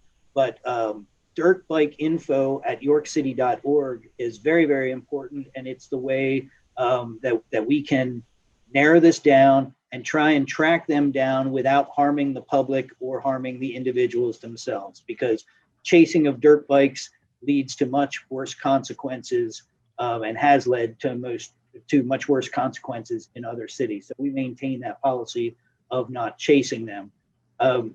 The fireworks, I hope that council will join me in requesting that Governor Wolf reconsider the legalization of the fireworks. When hundreds to thousands of people are all breaking the law at the same time, there is nothing that our police department can do. We had hundreds of people setting off fireworks. We had 12 fires on the 4th of July. We had people put out of their homes on the 4th of July. And this is nothing that a police force can handle. A police force 10 times this size cannot spend every day from April through July chasing around these fireworks. So this has been a huge catastrophe of legislation at the state level. And I hope my fellow elected officials will join me, and anyone that has any contacts with Governor Wolf would use those. Both our city representative and the senator that represent our city are opposed to the fireworks and will help support us. But we need some support from the top guy. So anything that anybody can do there. Finally, when it comes, you mentioned the noise ordinances. I am going to be in further discussions. I started discussions with Chief Bankert, but I'm going to be in further discussions with Commissioner Robinson. We have not done it yet, but to change the ordinance regarding noise in the city of York. It is ineffective. It is virtually ridiculous. What is basically said, and please, I have two veterans and a police commissioner, tell me if I'm wrong, but what people are generally told is that if you're willing to go and testify, then we will be willing to write the citation. After we warn them once, come back again, then if they're doing it, we need to make sure that you're willing to testify, because similar to the fireworks, it can't be just the officer's word. It has to be somebody that's putting in a complaint. That's what I have been told in the past. Captains, am I fairly accurate on that? Well, what I would add is it depends on if the officer actually hears it themselves. So yes, the officer would give a warning, but if they return and heard the same thing for themselves, then that should be enough. But the end all is that it's a very subjective law based on what people consider loud or not loud. I recommend that we use a scientific method and at least deploy maybe a nuisance officer that has a decibel meter. I have a decibel meter on my phone. I know that's not good enough for the courts, but if we had one person or a couple of people that were willing to make sure that these decibel meters were calibrated, I think we would have something that we could really work with. And I am sick and tired of the noise in the city, as I'm sure some of you are. And but we need some kind of, in my opinion, we need some kind of more scientific method to really crack down on it. Thank you, Mayor Halper. Madam Washington, just for information, our state representative is also working with the governor on getting that firework ordinance repealed. Well, that is great news, because he made a public statement that he was not going to revisit it. So if he is now saying he's willing to revisit it, I'm very interested in that. I was very disappointed by his public statement saying that he was not going to revisit it. Thank you both. Council President Nixon, do you have any further comments or questions? Just out of curiosity, I mean, let me first say that I think this has been a very valuable exercise. And I'm very pleased that we had the commissioner and the mayor here to answer some of our concerns and our questions. But I guess you started this, Councilwoman Washington, by asking the questions about a month and a half ago. And we've not had an answer until tonight. And Yes. Why does it take a month and a half to get answers to council when they're getting questions from the public? Well, Council President, Commissioner Robinson was on the line for the last elected officials meeting. You were not in attendance, sir. So we had Commissioner Robinson available. I believe the date was August 3rd, about a month ago. So I will leave it at that. Well, Well, that's not the point. You didn't get back to us. We certainly did, and told you that Commissioner Robinson would be available at that meeting. I'm afraid that's not good enough. No. No, I have nothing further. Thank you. Is there any questions? Council Vice President Walker, do you have any questions? And then immediately after her questions, if she has any, we would love to hear from our community. I don't. Thank you. I believe my colleagues covered enough. Thank you. City Clerk, Ms. Diana Thompson Mitchell, do we have any comments or questions from our community members? We do. There were some comments that were and questions that were emailed in, and I believe that there are some people waiting on the call-in line. So I will defer to Cliff at this time. Yep, I'm going to go ahead and activate them to speak one at a time. So here goes the first one. Caller, you may speak. First, announce your name.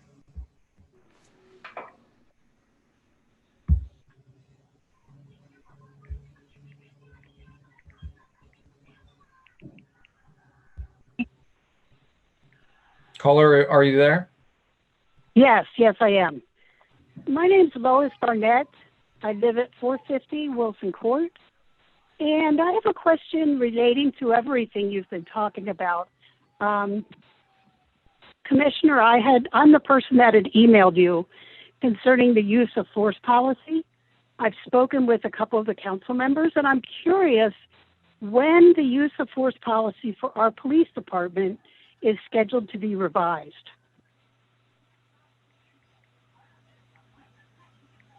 Anyone can answer. I'm not sure exactly who to address it to. I don't know if it needs to come from the commissioner down to the council, across to the council, or the council scheduled it to be revised. But I'm very concerned about the section that has chokeholds. I do appreciate, Commissioner, that you were able to get it put onto the York City website because I couldn't find it initially. So I do appreciate it's there.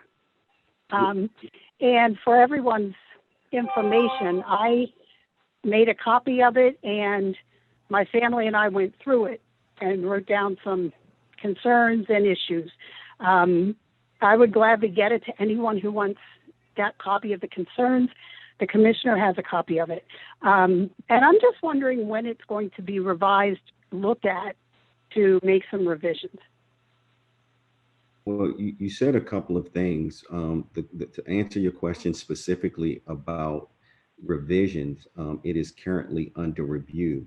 But you have to be more specific about what your issue with chokeholds, because in general, chokeholds are banned.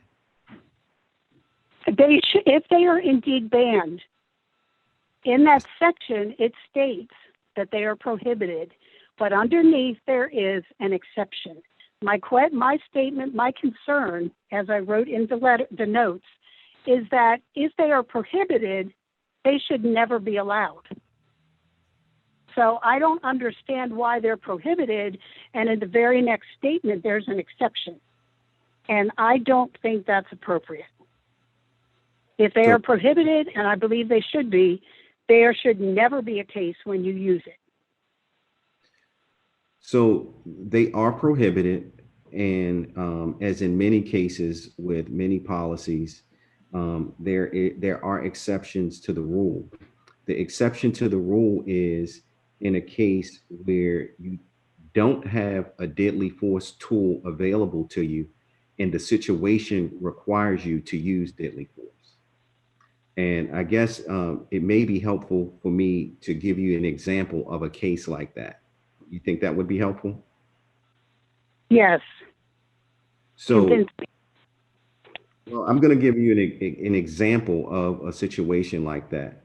An officer can get into a struggle for his or her weapon. That weapon can fall to the ground. Both the suspect as well as the officer could attempt to retrieve that weapon, and say the officer doesn't get to the weapon quite as fast, but he's able to land on top of the suspect And again, they're fighting for this weapon, and he's able to use some sort of deadly force maneuver to get the advantage on the suspect, who, if it's a hold of his gun, may use the gun on the officer as deadly force. So that may be an example. That is an example of an exception. I still don't agree with that. I don't want to be an 8-minute, 46-second knee in the neck. That's what I'm concerned about. It will happen in many places, but I do not want us to be another George Floyd incident, another Kenosha. I heard someone refer to that. I am totally against that. I understand what you're saying, but I do not think it's a good idea to leave it there.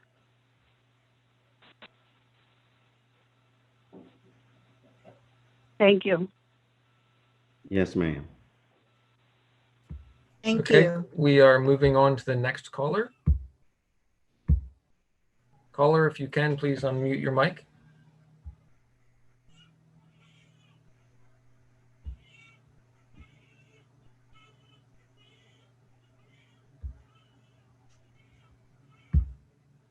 Caller, are you there?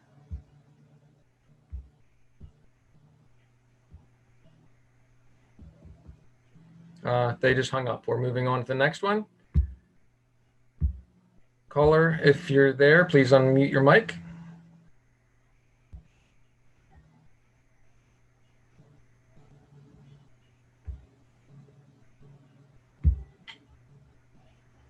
Would you like to speak, caller?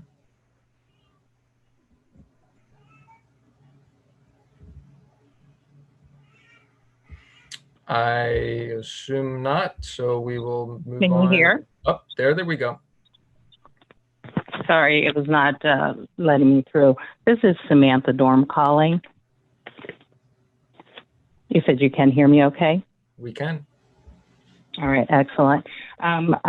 First of all, I wanted to advise, this is in regards to recruitment, officer recruitment. There is a recruitment and retention conference coming up in January in Philadelphia.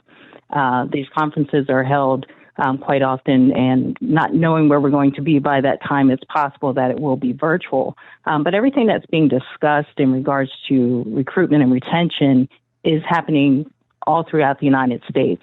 The one thing that I did want to say, as someone that is from York and who's had family members who have been police officers, Black police officers, my comment is that York, meaning York County, has to be able to offer more than just a job.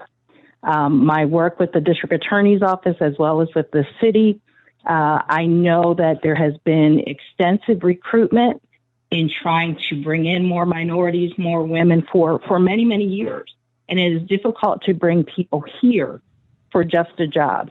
So collectively, all of us, we have to be able to work on housing, entertainment, all of the things that make someone want to come to our area, or better yet, recruiting our own from right here and starting young.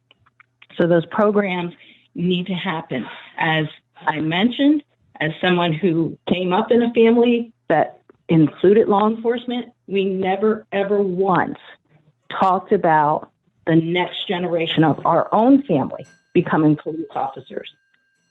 The other statement that I just wanted to say, I know earlier there was some discussion about UCRs, and it brought up the year 2004. In 2004 is when the County of York worked with the Chiefs of Police Association here in York County to do a county-wide records management system so that every police department would be submitting their crime reports. Prior to that, the city of York was the only department in York County that was consistently reporting. So there's a significant amount of information available. Last but not least, in regards to the nuisance abatement and nuisance issues, many of those things that were addressed in the early 2000s were because we had a full-time prosecutor and a full-time coordinator assigned to just the city of York. So if there's any way to re-engage the district attorney's office in helping with nuisance-related crime, That is why we were successful, was because we had a partnership. The city didn't have to do this alone. Thank you.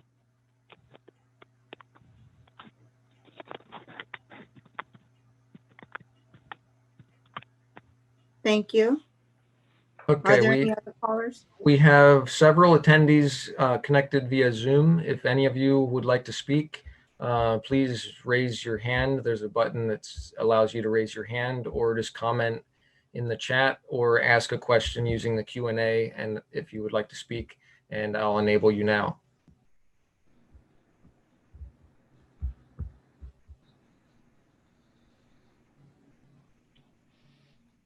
And I see none at this point. Okay, thank you, Cliff. And I do. Diana, do you have any comments to read? I do. I have a few comments here that were emailed to me and some that I saw on Facebook. The first question comes from Ralph Serpy, and he asked the mayor and the commissioner to share their thoughts on how each measures the performance of the York City Police Department. Since departments focus on what they measure, knowing these expectations would help set police response expectations for residents.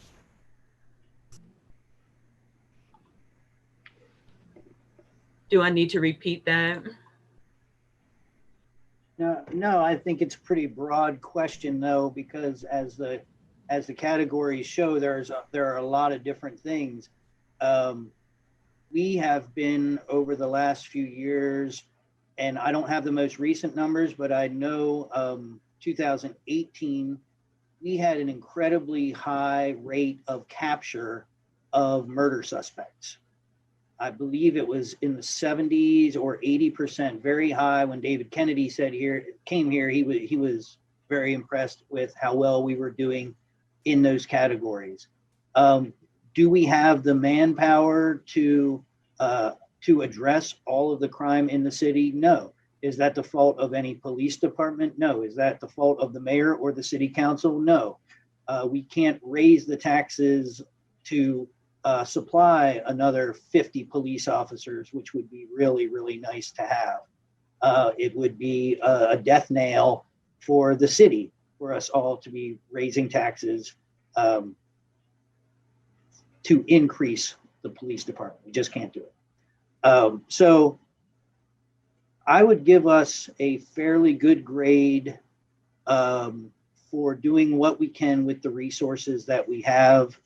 And I will preface it by saying I'm a pretty harsh and realistic judge when it comes to grades. So I'm going to give us a B- and say that we have room for improvement, but I am optimistic about the team of the three gentlemen specifically that you see on the screen right now, that they're going to make some major changes or make some improvements, some tweaks. Some of them may be major changes. But I said recently to Commissioner Robinson, and I will say it again publicly, that I'm counting on him to work with me and work with the captains, and we will be providing some reform to the current system. There's improvement in technology, there's improvement in record keeping, and there is improvement in training that can and should occur. And I look forward to all of us working together to make sure that happens. We do have somebody on the Zoom call raising their hand who would like to speak, if now is an appropriate time.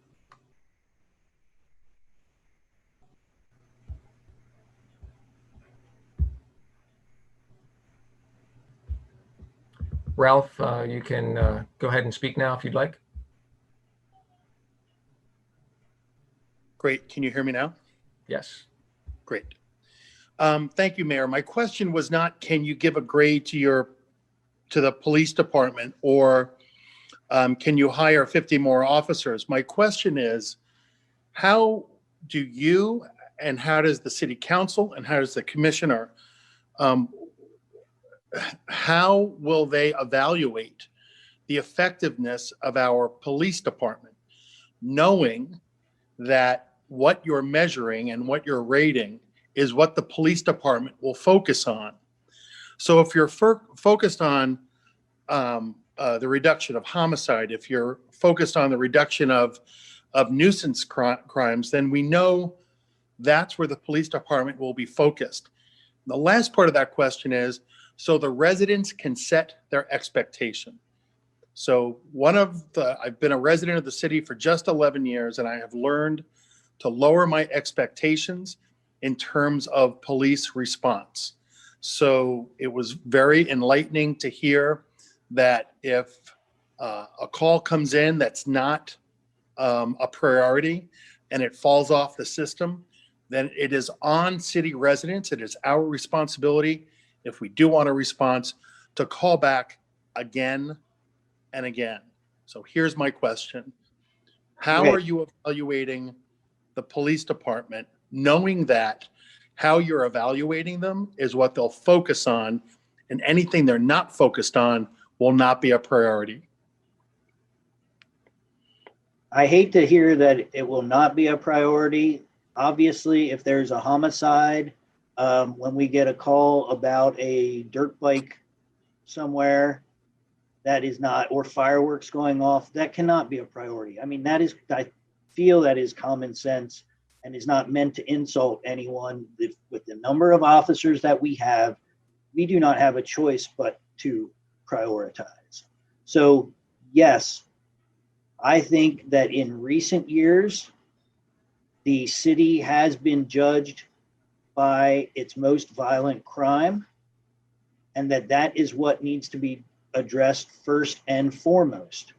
There are so many aspects of York City that would be improved simply by, and it's not simply, but it's relatively small numbers. If you go from 16 homicides to 8 homicides, that's 8 incidents that we have to stop, but it takes us from the top of most violent lists across the country. That is a huge difference when people are looking at investing in York City, at moving their families to York City, all sorts of other aspects of people being safe in their own homes. All of these things can be changed dramatically, and with the very worst crimes that are going on. So I think it's only common sense to address murders, gunshots, or shooting victims. Those are the top priorities, and that is what I've told the commissioner. Do we try to do other things as best we can? Yes, we do, but I'm being very honest with you. We as a city need to see these numbers go down if we are to take advantage of all the other wonderful assets that this city provides. If it were not for the murders, if it were not for the gunshots, you would not have to incentivize investment in this incredible city. People would be flocking here as the place between Baltimore and the peaceful place between Baltimore and New York and Philadelphia. We all want to invest here. We all want to be here. And what is holding us back the most from that economic side? What is hurting us most from the social side with these families and whole neighborhoods suffering from murders? I mean, I really think that's where my head is at, and that is what I've told the commissioner. The commissioner is much better at logistics and trying to get as many priorities done as possible. But you have asked me what I'm judging our success on, and that is what I'm judging our success on. Thank you. And then the follow-up question is, what is city council? Well, what is city council? How are they evaluating the police department? Because in tonight's hour and 45-minute conversation, they do bring up the nuisance issues and what they hear from residents. So they're getting an earful from residents, and that's what's bubbling up in these conversations tonight. So, so where is city council in their evaluation of the police department? Is it in sync with the mayor's? Well, I know I can speak for myself as chair of Public Safety Committee that my evaluation on the success of the police department and measurements of the police department is the input that I receive from our community and balancing that with what the work that our police department is doing. So I highly value the comments, questions, concerns, and inquiries that I receive from the community on quality of life issues, as you mentioned, Ralph. Quality of life issues, as well as murders, as well as stabbings, as well as loud music, as well as people arguing and fighting, as well as fireworks, as well as trash on the sidewalk and weeds growing up and mattresses all over the city and all kinds of things. All of that I take into measure on the success of our police department. And I'm speaking for myself. Other council members may have other views, and then we take that obviously back to our police department and back to our mayor to speak with them about what are they doing to address these issues. But I highly value the comments, the questions, and concerns of our citizens of York.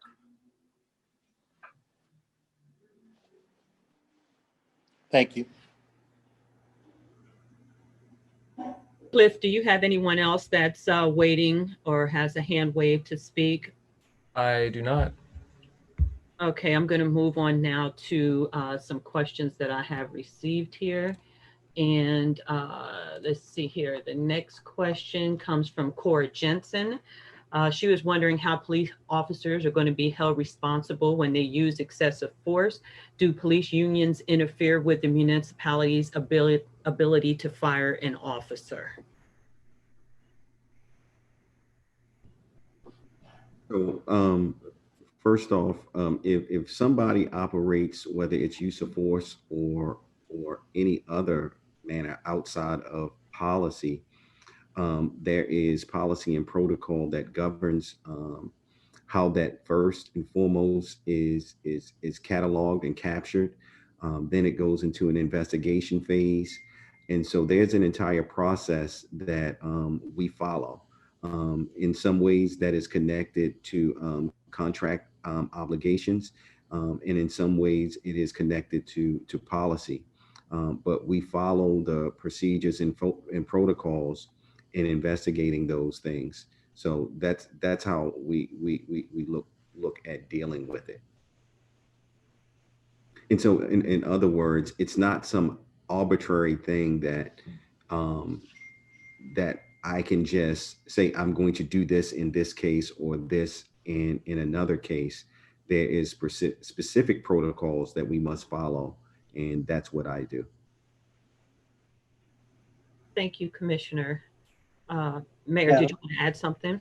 Yeah, I just wanted to say that I think it is important for people to understand that the union and the negotiations with the city provide for processes that must be followed for disciplining police officers, and that unlike many other businesses, a mayor or a police commissioner cannot fire a police officer because of, certainly cannot immediately, without due process, fire a police officer or discipline a police officer based on what people are saying or on how many people sign a petition or anything like that.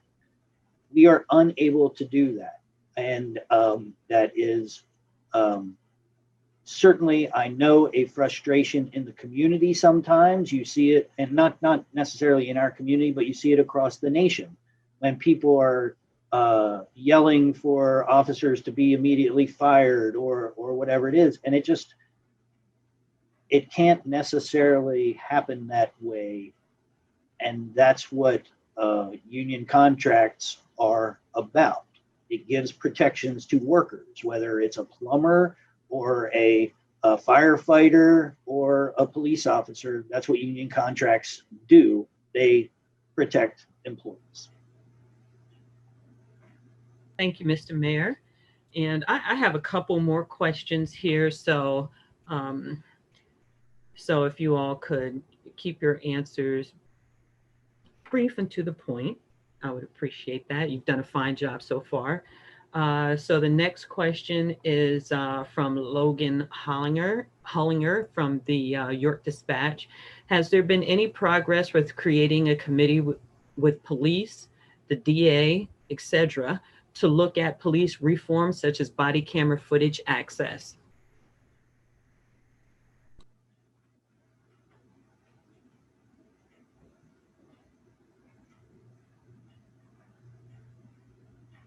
We're still continuing the discussions about how we do that and the advantages and disadvantages. What we found is that those that are the most liberal in their release seem to have the fewest policies. It's a very case-by-case basis.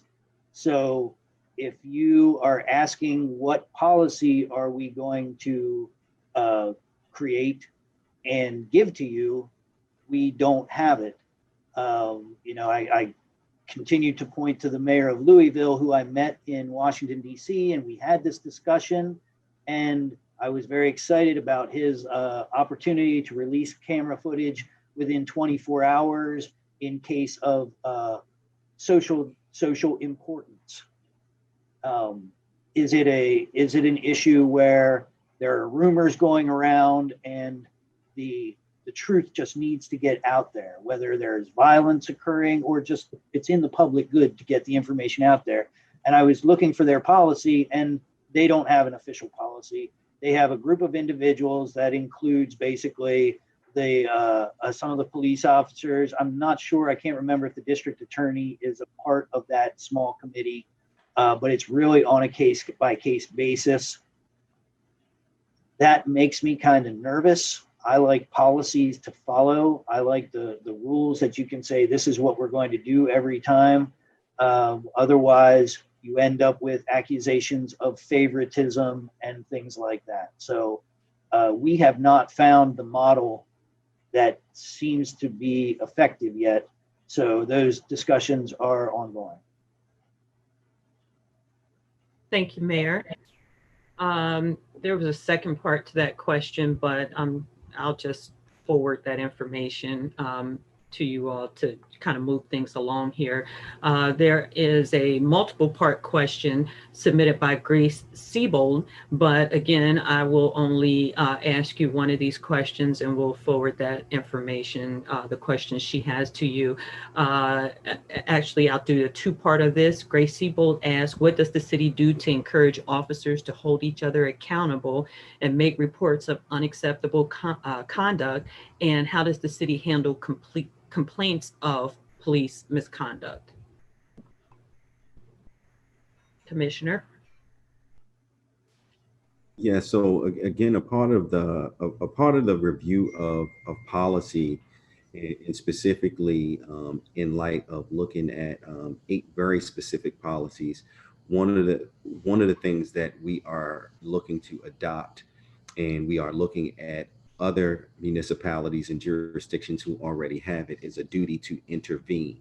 So specifically making it policy to require an officer to act, to stop an officer from doing something that he or she should not be doing, as well as report that incident. So making that policy is what we intend to do to strengthen compliance in that area. Thank you, Commissioner. Next question is from Carmen Ibrahim, and this was a Facebook post. Is any of the statistics going to help young people in the community with preventive measures such as programs for teens to keep them off the streets? So a part of, I know a lot of people in York, a lot of the citizens are familiar with GBI. And I think one of the things that the mayor mentioned earlier is that GBI has been perceived and looked at more as an enforcement component. But the reality of it is that there is an enforcement component, but that enforcement component is counterbalanced with non-enforcement components. So one of the things that GBI is doing right now is building up its non-enforcement capacity. So in working with the project manager and partnerships with the schools and Wellspan and others, what we specifically are looking at right now are 3 different areas. So we're looking at a credible messenger. We're looking at the partnership with the school system, specifically the school police, and specifically identified faculty, and then trying to identify folks to do mediation. So the idea with that non-enforcement capacity is to prevent crime. So much of what GVI has been used to do here in York is to react to crime. And so with the introduction of the credible messenger, potentially mediation, and then working with the school system to identify folks involved in conflict and beef that has led to situations of violence. What we want to do is use it to identify those situations and then implement or inject services in terms of mediation, credible messengers, and or conflict resolution from the school police and its faculty there at the school system to potentially change the trajectory of conflict and potentially avoid the conflict from actually happening, so police don't have to do enforcement. Okay, thank you, Commissioner. I am going to ask these last couple of questions, and then I will close the comment portion for tonight's meeting. And so the next question is a little bit different from Rebecca Jufrida, is asking who do they contact for a problematic intersection where there's a lot of car accidents? Well, you can contact my office directly. There are a few intersections that we're working on right now to get grants to improve. One of them, a well-known one, is the intersection of Philadelphia, Penn Street, and Roosevelt Avenue. It's been horrible for a very long time, and we are trying to get a grant to redo that. We've already got some plans there. But you can contact my office directly at Mayor's Office, MAYORS, office at yorkcity.org. And certainly we have a safety committee to look at problem intersections. If they merit stop signs or other kind of traffic calming devices, we will certainly look into that. So please feel free to reach out to us. Okay. And I see there was a question from Lois Garnett. However, she already called in. There was a comment pretty much from Arwin Martinez, who discussed having better lighting on the streets. Is there any comment to that? If there are telephone poles, we can generally get lights. That's how the lights work. So, and of course it requires approval of City Council. So let us know where you are needing lights. Again, Mayor's Office at yorkcity.org. And I don't have it handy, but if it's a matter of lights being out, then there is an address on yorkcity.org, but don't bother with that. Just contact Mayor's Office at yorkcity.org. And as far as the last public comment received, it is from Samantha Dorm. She called in, but she also posted an additional question on the Facebook page. And she asked, has the city ever done a strategic plan with an implementation strategy specific to the police department? I don't know if they've ever done one before, but I don't know if she was on earlier, but that is what is being worked on now, and it includes implementation. Yeah, I'm unaware of any documented study that is available to the administration, but that is exactly what Commissioner Robinson and I have been discussing, and he has been working on diligently already. Okay, and the last question posed by Sam Dorm is, has council members met with the county commissioners and president judge to discuss concerns regarding crime in the city? And if not, is that meeting that can be scheduled to go over such issues?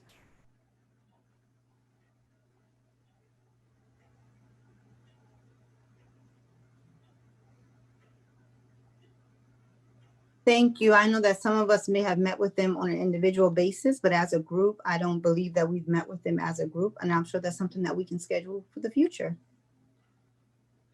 Thank you, Council. To the public, the phone lines and the open discussion board are now closed. I'll turn it over to you, Councilwoman Washington. Thank you so much. Mrs. Thompson Mitchell, our city clerk, thank you so much for handling our comments from our community section. And I just want to, in closing, say thank you to Mayor Helfrich. Thank you to Commissioner Robinson. Thank you to our community. Thank you to our administration. And thank you to our fellow council members for joining us this evening and sharing their ideals, concerns, and strategies in regards to the safety of our community. Trust me that your comments and concerns are respected, they're valued, and they're trusted. And the only way that positive change can occur is if it's done truly in unity. And with that being said, we appreciate you. And we want all of us to work together with everyone in decreasing the crime in our community, regardless of what that crime is. And regardless of where you want to rate it, we want to look at decreasing the crime overall in our community. This will not be our last public safety meeting. We plan to hold a second meeting within 90 days from now, tentatively for December the 1st, 2020, just to provide our community with an update with the comments, suggestions, and concerns that they share with us. I want everyone to have a fantastic evening. Once again, thank you, everyone, and let's continue to work together in making York a wonderful place to live, work, play, and pray. With no further business that I have, the September 1st Public Safety Committee meeting is hereby adjourned. Thank you so much, everyone. Have an amazing evening with your families. Thank you. Thank you, everybody.